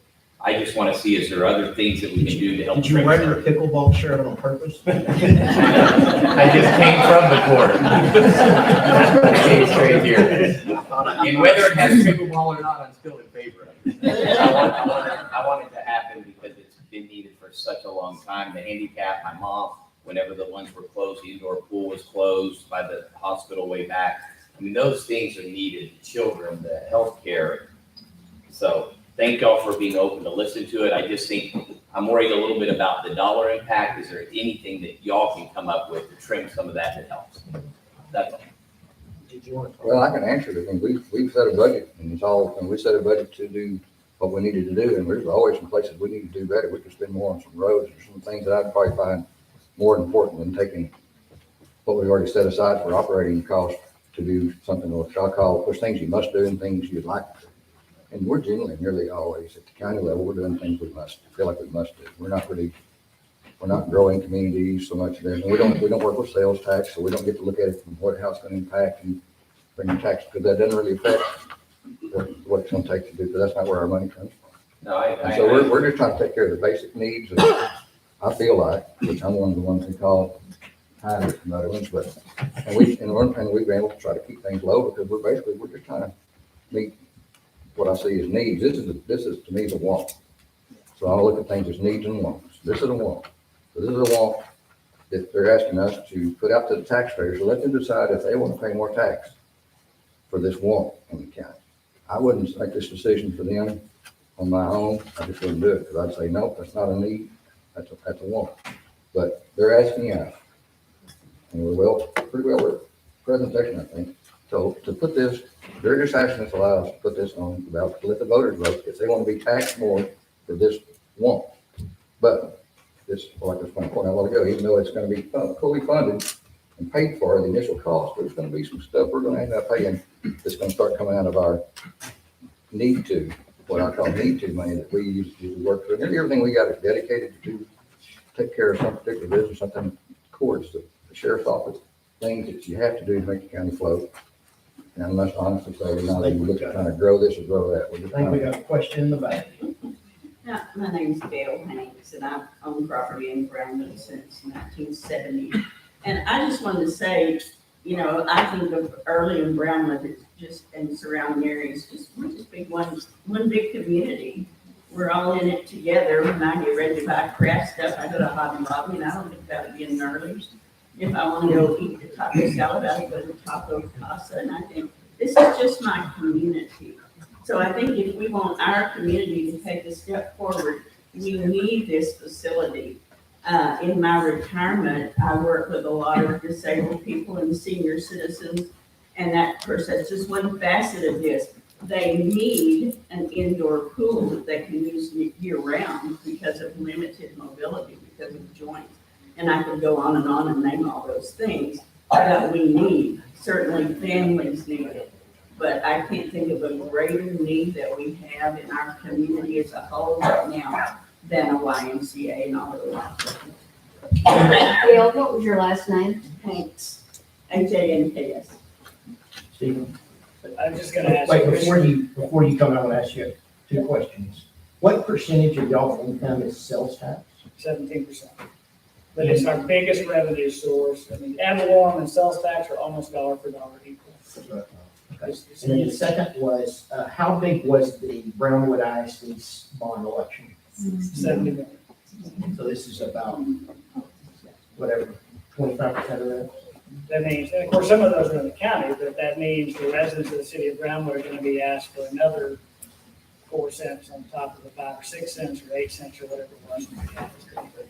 So I guess I just asked Commissioner Kelson, said, well, we're just gonna let the voters decide, and I just wanna know if that's the position of the court. Because we can bring lots of projects. And so the position of the court is whatever the project is, we're just gonna let the voters decide, and we just need to know that for purposes of putting together future package. For purposes of what? Your position is gonna be whatever the project is, we'll just let the voters decide. Well, this is the only time we've ever been approached. In my knowledge. Anybody on this court, none of the 5 people on this court have ever been approached before. And I get it, but if that's the grounds, in other words, we're just gonna say let the voters decide, then we just need to know that, because it's gonna be open season. Well, if they said, let's decide on equine center again, I might not be in favor of doing it, because I know it's gonna cost me a lot of money for a long time. There's no chance, this is supposed to be self-supported, and that's the question we want to go about. They may ask us for a subsidy, so. If we were to do this and the voters did pass it, and then the subsidy later, we're gonna have to increase our regular portion of our regular operating tax, so that's. I mean, the speculative position is if we do let the voters decide or we don't. Right? Seems pretty clear to me, yes. Okay. So whatever proposal we bring forward in the city of Brownwood in the future, like there's no way we would do the event center now. We would come to the county and tell the county to put the voters. We would consider it just like we've considered this. I mean, we're not gonna turn somebody away. Anybody that wants to put together a proposal can come before the court and we'll consider it. You've already said that you've got the majority of the votes, Stephen. So why don't you just get your voters out and vote it down?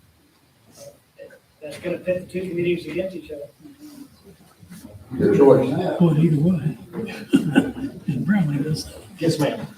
Wendy Nance again. I just wanted to say, 8 years ago, I approached the city of Brownwood to partner with the Abilene Y and get this going.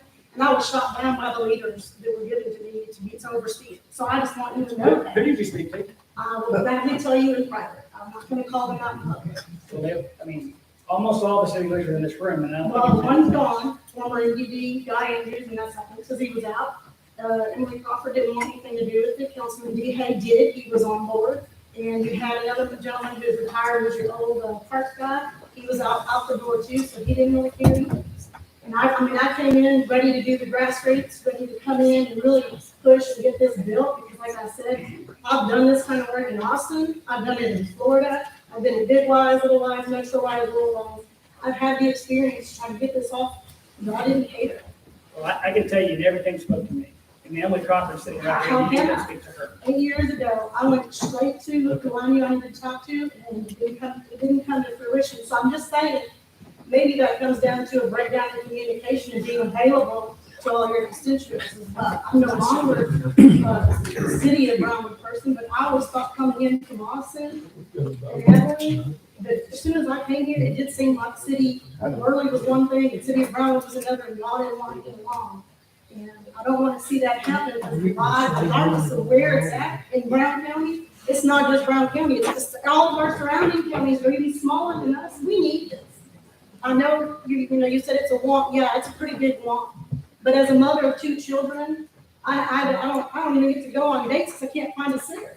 I can't go work out because my 4-year-old won't let me. I'll probably heard her the whole meeting to make a noise. But I wanted to be here because this is too important to not voice our opinions. And yeah, sure, there's some of that fault back at 8 years old, could have been on me, I should have tried a little harder, but I'm also an outsider. And as an outsider, most people in Brown County don't just want to listen to you, they're like, well, who are you? To come to me and ask something. I'm 12 years in, and I still feel that way. But I'm just saying, like, this, it's gotta change. We can't just keep fighting within ourselves and cause all this strife. We need to work together. The Y is a great catalyst for collaboration, filling those gaps, working with Cabot Boys and Girls Club to figure out what they might need that the Y could help with. Figuring out what all the other facilities, whether it's your recreation centers, your gyms, your senior centers, all of that. The Y can come in and help just fill those gaps, and they cover the overhead. That's the biggest problem, is that overhead. I mean, it's a lot. You look at that budget, that's a lot of the people saying, I don't want you, this is a lot of money. Well, the Y is going to take care of that. The Y has a structured plan to run every Y. Even if the Y does look different here, looks different in Austin, looks different everywhere else you go, they still have a structure, and that structure stays in place, regardless of how big or small or what that Y looks like. And it's up to the community to get out there and make this happen, make it successful. There's no reason this shouldn't go forward. And it should be our choice to make it go forward. I'm excited for the event center. If that was something I could have voted on, I would have voted on it, because I think it's great. I would love to see more diverse music. The Y is the same thing. If the Equine Center, great. How much of Brown County? It's a lot that probably likes rodeo. I don't care at all about it. That's just me. It's never been a part of my life, because I grew up in the city. We didn't really have a lot of rodeo stuff where I grew up. So here you are talking about specific things tailored to specific things.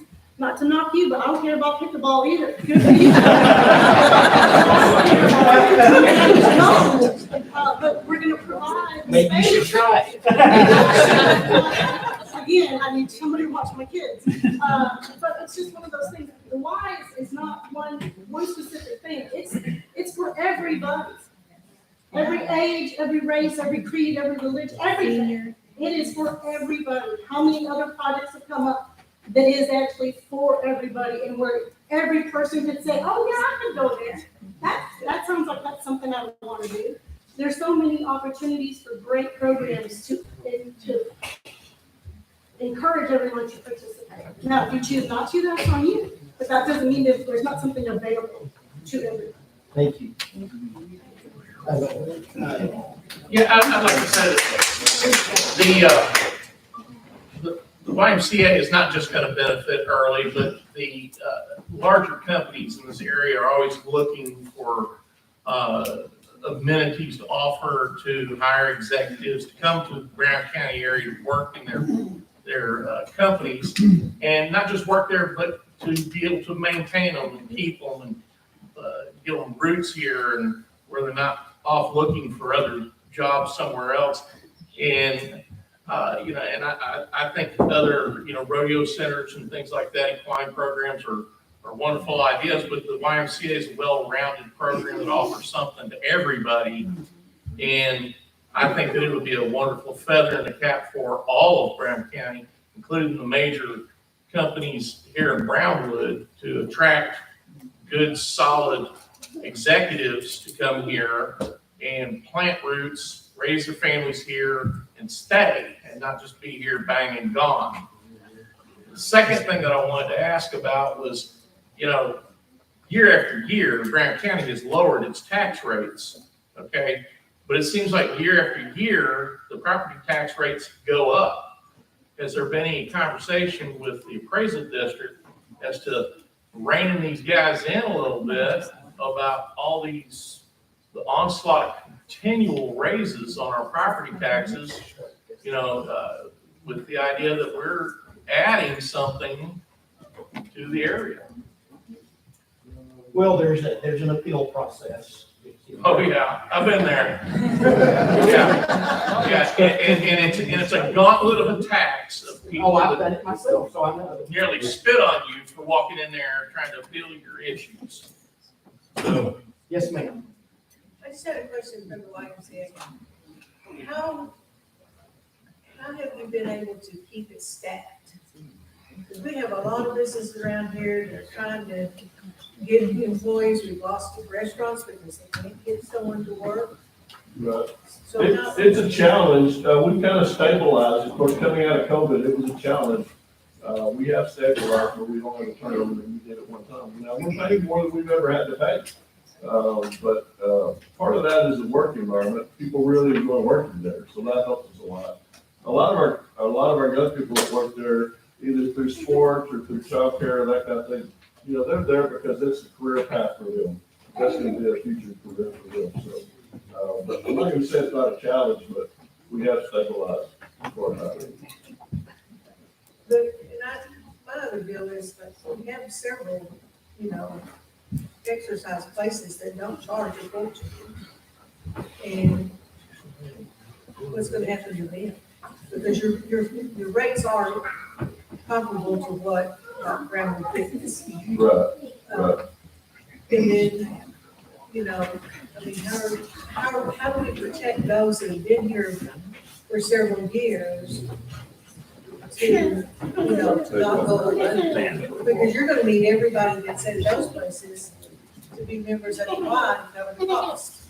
Well, I mean, I should have mentioned this, but I was the CEO of the Palestine, Texas YMCA, so it was a smaller community.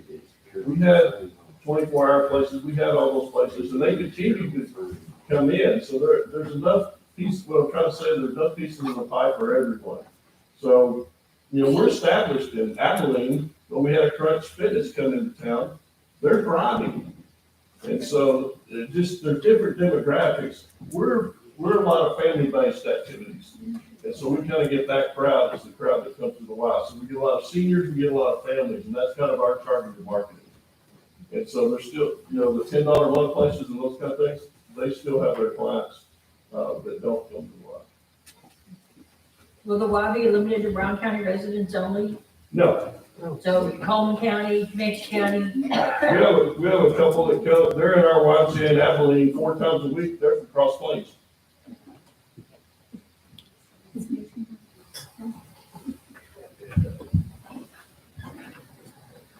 Is bond counsel, bond counsel is not financial advisory? Yeah, I know that. Yeah, I know. Yes. Who drafted the proposed memorandum of understanding? Yeah, it was between you and David.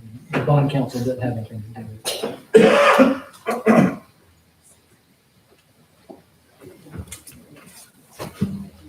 Does anybody? Yes, ma'am. Okay, Michelle Roberts. I just want to say, as for the sales tax, I think where it's going to be located at is going to be a draw for Brownwood businesses. Therefore, I think it's going to improve your sales tax base. And then as for not being around here, and it is a little cliquish, I have a lot of people who will come up from me, to me, who's moving out here for retiring, and say, hey, where's the YMCA? And it's gonna be a big drop. Brownwood, I mean, with the way it increases the retirement, and those people are used to having YMCA, and they're building $2-3 million homes, they're gonna be paying on that taxes also. That's.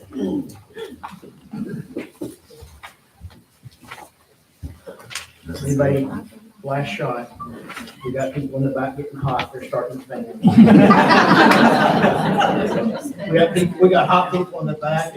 So Commissioner, got bedtime. I just have a comment. Yes, ma'am. Tell us your name. Natalia Lopez. So I'm a Brownwood native here, born and raised, and then I moved over to the DFW area. So I was actually on the board for the YMCA in Arlington Central. So what they're saying is true. I mean, they're not reinventing the wheel. If you're really interested and you're really pro YMCA, I would encourage y'all to take a trip to the nearest YMCA so you can see everything that it has to offer. When I was on the board, every single day there was calendars. It was jam-packed. It was staffed with activities. That's the wonderful part. But keep in mind, just the cons would be you are going to be paying like extra taxes on this. Plus, you're going to be paying your membership fees. And what I saw as a director, was majority of the people were on scholarships. So we had to create a lot of fundraising, in order to provide for those scholarships. So that's just another, something to keep in mind for, if you're really interested in this, how will those fundraisers be? Is the county going to be able to provide for those scholarships?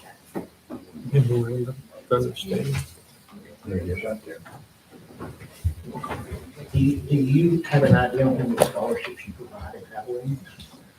Oh, gosh, that number's 125,000 or so a year in scholarship dollars. What percentage is that? You know, I mean, relatively, As far as total members that get a scholarship, I don't know is it that half off of the top them, of my is it a third of them? head. I'd say a quarter. Quarter. And those are in, but those max out at 50%, and it's a sliding scale from there. Any questions? Any questions? Any problem with the memorandum of understanding? Shane, Yes. Walker Willie. I didn't come here to say anything, I came to listen. Tony knows, I think, that I've always been a proponent for early. I'm a Brownwood City Councilman. I think that back in 2019, I told people that I wanted things that would retain and attract, right? And so I think that what Early's done here is done a lot of legwork to bring something really good to the community. I know there's a lot of people here that are for it, and that's why they're here. And for me, I mean, I do think it's a great idea, but I also like to hear both sides. I don't necessarily agree or disagree with what all the things Stephen has said. But there are some people here that are speaking out of turn and have been upset about certain things that are said. And I do agree that when it goes to bond election, that it's up to the voters, and I'm a voter like everyone else is, whether it happens in Early or Brownwood.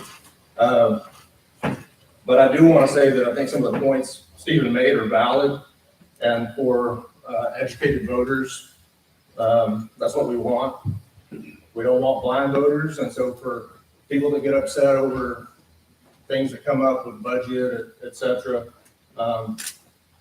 don't run on emotion, run off of logic.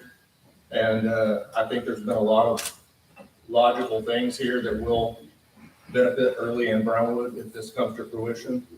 And so for Wendy, right, and for anyone else, I've heard people tell me to my face that I'm sometimes on social media a little too much.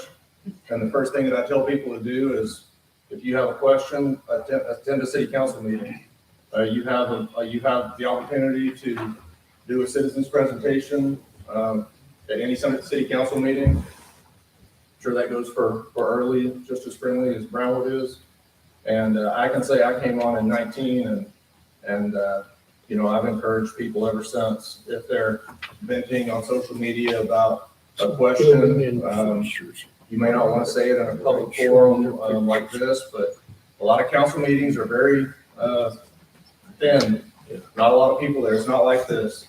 And so if you have a question, same way for Commissioner's Court, if you want to be an involved citizen, support projects or don't support projects, do your due diligence and your part, and do things like attend these meetings and attend your city council meetings and your Commissioner's Court meetings, and try to become as educated as you can on what it's gonna do to benefit your community and yourself, but also what it may do to impact your wallet. And I think everybody that's responsible should know those things. And it was a great presentation. A lot of numbers I couldn't read because it's a lot of information. I'm sure that the only question I have is that the things we couldn't read, I'm sure that's available somewhere, right? I appreciate you bringing that. That presentation will be available on our website. The whole presentation, as well as the full booklet that actually dives even into some deeper numbers. So anybody that's wanting to get educated should get that whole package. And Walker, out of everything that's been said, I probably appreciate what you said most. And, because that's what I want, is I want the community to be involved. Probably my biggest disappointment in the 13 months that I've been the county judge has been how little community involvement we have. We just don't have people show up and give us our opinions. And especially during the budget process. And that's a very, and the city also, both of y'all. I mean, they're very, very in-depth. I mean, we spend a lot of time working on the budget. And I'm just surprised that nobody comes to budget meetings. There's people that, you come? No. Oh. Come to the Red Wagon, they give you a lot of. But there's really not. I mean, we're deciding these huge budgets that are gonna be based upon your tax dollars. And our budget is even more ad valorem tax heavy than theirs. And so the Commissioners Court is deciding a budget once a year that is gonna have a huge impact on your tax rates. And so nobody shows up to participate in that process.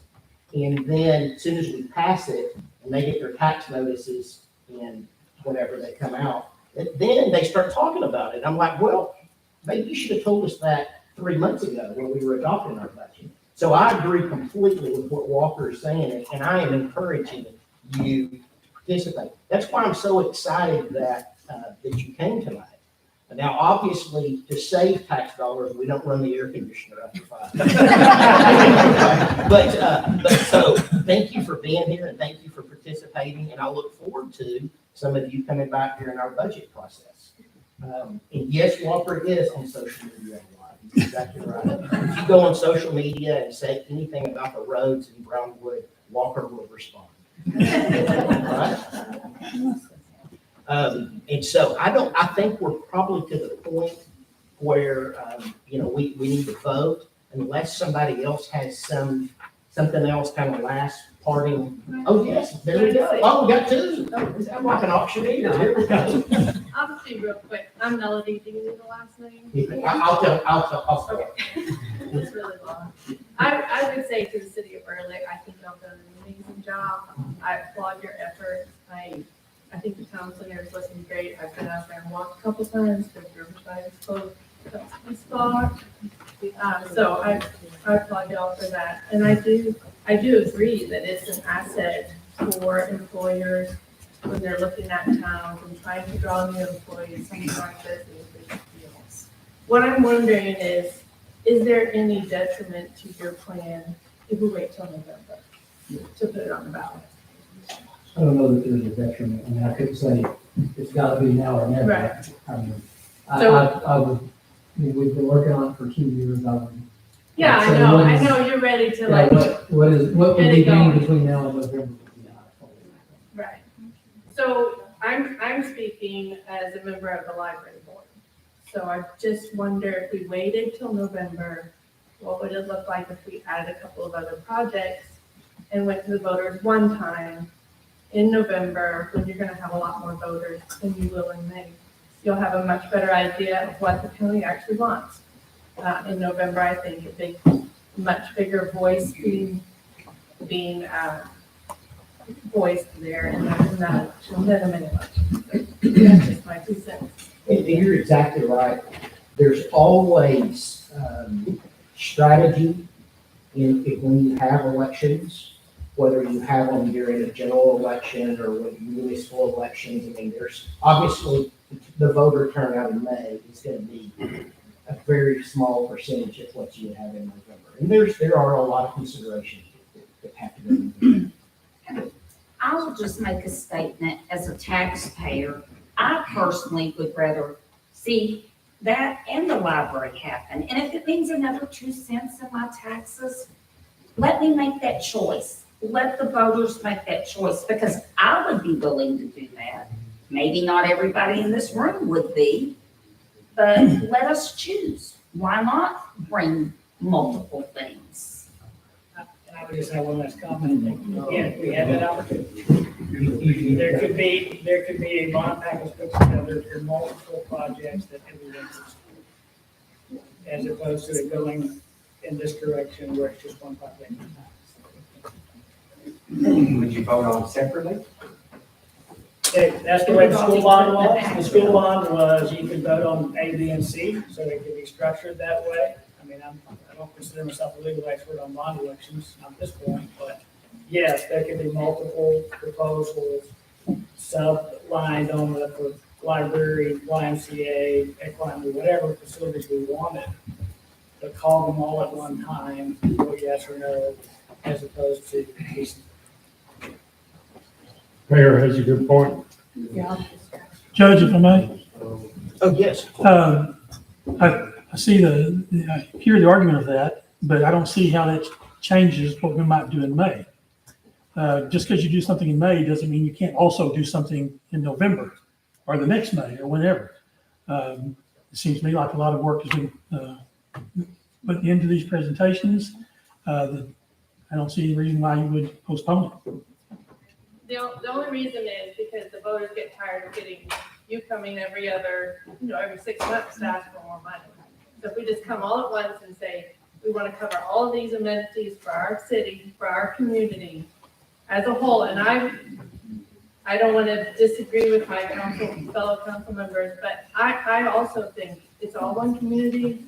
I don't think we should be competing with each other. We need to do things that complement each other. And so I honestly don't care. I'm sorry. I don't care that much, but I think if we need to go to the voters together for all these projects at one time. We're less likely to get a yes if you just keep coming every 6 months with a new proposal. Let's come all at once. Let's do it all at once. Yes or no. Or like Stephen said, yes to this, no to B. That's fine too. Yes, sir. Morris Horton. I'm very, very, very conservative with my money. What would it cost us to have 3 elections or 1? Say it again. What does it cost to have an election? We have 1 election, or do we have 3 elections when we start doing this bonds? Well, that's kind of a complicated question. First, if you have a bond election on a regularly scheduled date, there is no additional cost. Yes, there is. What? You have people that have to go there to vote, the poll people, the people. I know, but what I'm saying is, if you have a bond election on a regularly scheduled date, there are already going to be poll workers. There's Right. already going to be voting machines set up. There's already going to be. Now, and not to get too far into the weeds, there are a lot of administrative costs to a bond election. And so you would incur, the entity that is proposing to sell those bonds would incur those and I'm calling them administrative fees, that's not technically what they are. They would incur so there are additional expenses to the entity calling the bond election, but there aren't additional expenses just for the election. Okay, if I'm not mistaken, the cost of bond issuance, That's what I'm talking about. Yeah, the cost of bond issuance goes up substantially because there's a threshold cost to issue. Right, yeah, and that's when I was in administrative costs, I was talking about the cost of issues. May I add a comment to that? So if we delay this, so they can do something else, it took them 2 years or more to create this plan.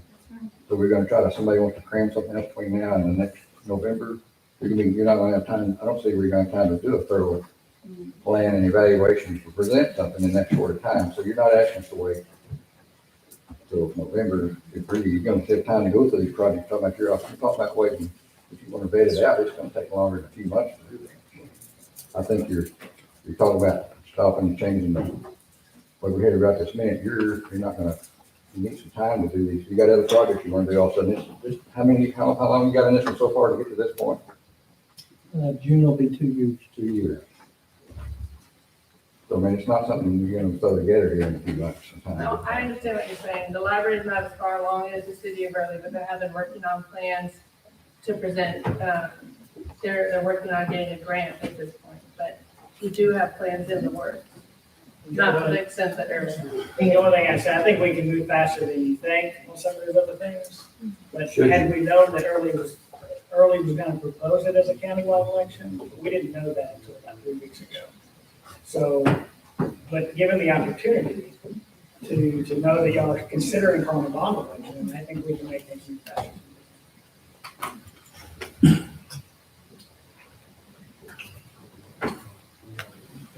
Any questions?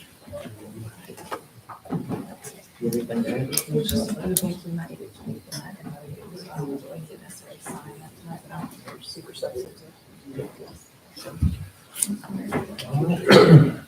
Personally, I think that if Mayor Haynes and whoever else could get that information together on a total bond package that would allow voters to vote for A, B, C, or none, or one or the other in time for the November election, that's what we should do.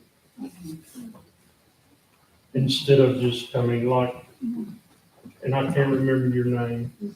She said just coming one at a time.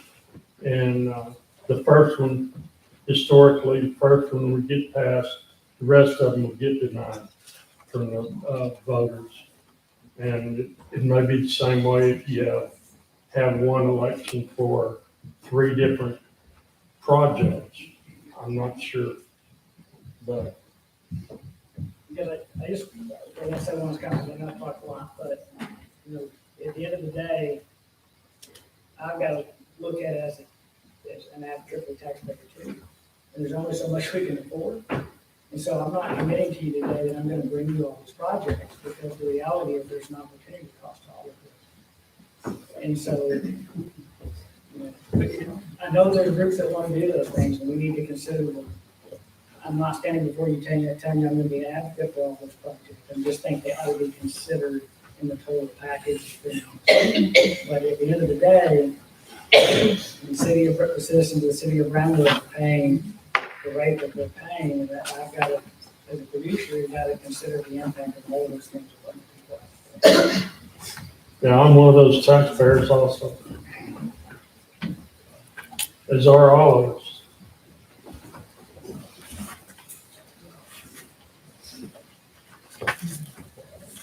Gentlemen, I'll entertain whatever motion you believe is appropriate. You know, talking about item B. Item B, That's correct. you like to read item B? Well, if you're making a motion, then you can. Item B says discussion and consideration of approval to enter a memorandum of understanding between the YMCA of Abilene, the city of Early, and Brown County regarding the Brown County Family YMCA. So there's, you have to do the memorandum of understanding first, as this is written.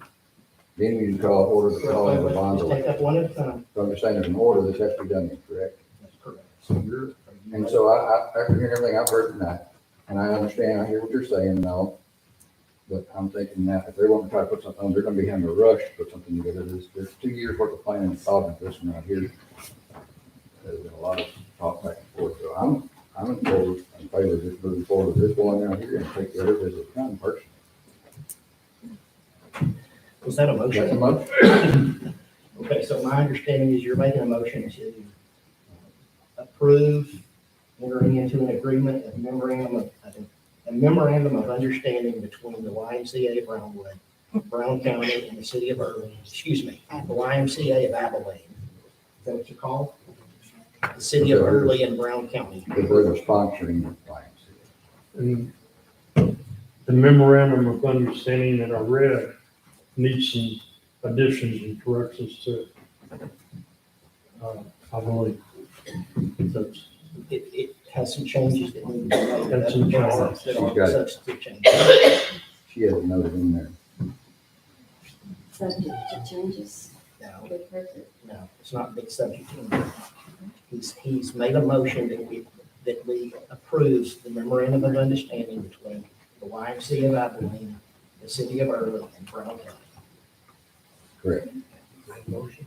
It's been moved and seconded. Any discussion? All in favor, say aye. Aye. Any opposed? Aye. It is approved.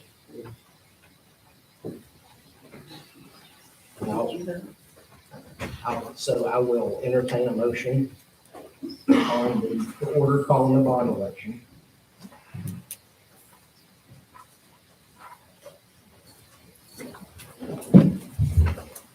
Are you making that motion? I haven't seen the paperwork yet. Do we have some specific paperwork for that? We have specific paperwork. Joel. Joel. You have that?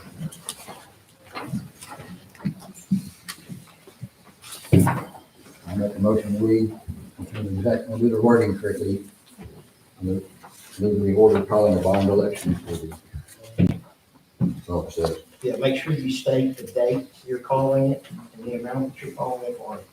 Today, that is the, now, No, the date of the election. the day of the election, that'll be May the 4th, 2024. In the amount of, Well, not to exceed 20 million is the number I heard, so that depends on the project. Correct? including or excluding what's it called? What's not the administrative cost, Issues. the issuance cost. Excluding. Including. Including or excluding? Now, are you, just trying to clarify your motion, your motion is that you're calling for a bond election, so the proceeds from the bond issue will be $20 million. So it will actually be I'm more just trying than, to see if this reflects. it will actually be more than $20 million. Does it really reflect that in there?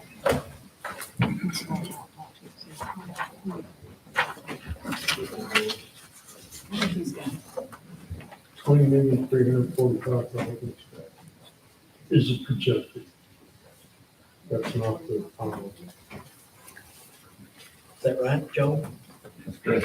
So you're, just so everybody knows, you're making a motion for the Brown County to call a bond election on May the 4th for the issuance of $20 million in tax bonds by Brown County, and that the issuance cost be included. Is that correct? That's correct, so I can read this. I was consulting our county attorney here. You got it there. That is specifically to finance construction of a facility to be owned by the county and leased to and operated by a public or private entity other than the county as a commercial activity, community recreational center in accordance with state law. And the levy of taxes sufficient to pay the principal and interest of the bonds, correct? I didn't write all this, but yes. It's more complicated Is than I that thought. correct? I would say that's correct. To the best of my knowledge, now you're over the complicated matter. Is there a second? Second. It says order calling bond election on the agenda, so you added many words. Is there any discussion? All in favor say aye. Aye. Any opposed? There is none. It passes. With that, before we adjourn, I want to commend everyone that's present for the participation as well as for good manners. Sometimes these can get a little carried away, but I think that we did very well and kept cooler heads prevailed, and everybody used good manners and courtesy, and I appreciate that. Nothing is gained by fussing and arguing. And, I joined Melody. One of my dreams for Brown County is that Brownwood, the city of Brownwood and the city of Early, do whatever is necessary to get along. And so I guess my dream, my personal dream, is that someday that there's a bridge over the bayou between Riverside Park and the Early Town Center. So people can go back and forth between Riverside Park and Early Town Center. So with that, we will adjourn. You're welcome.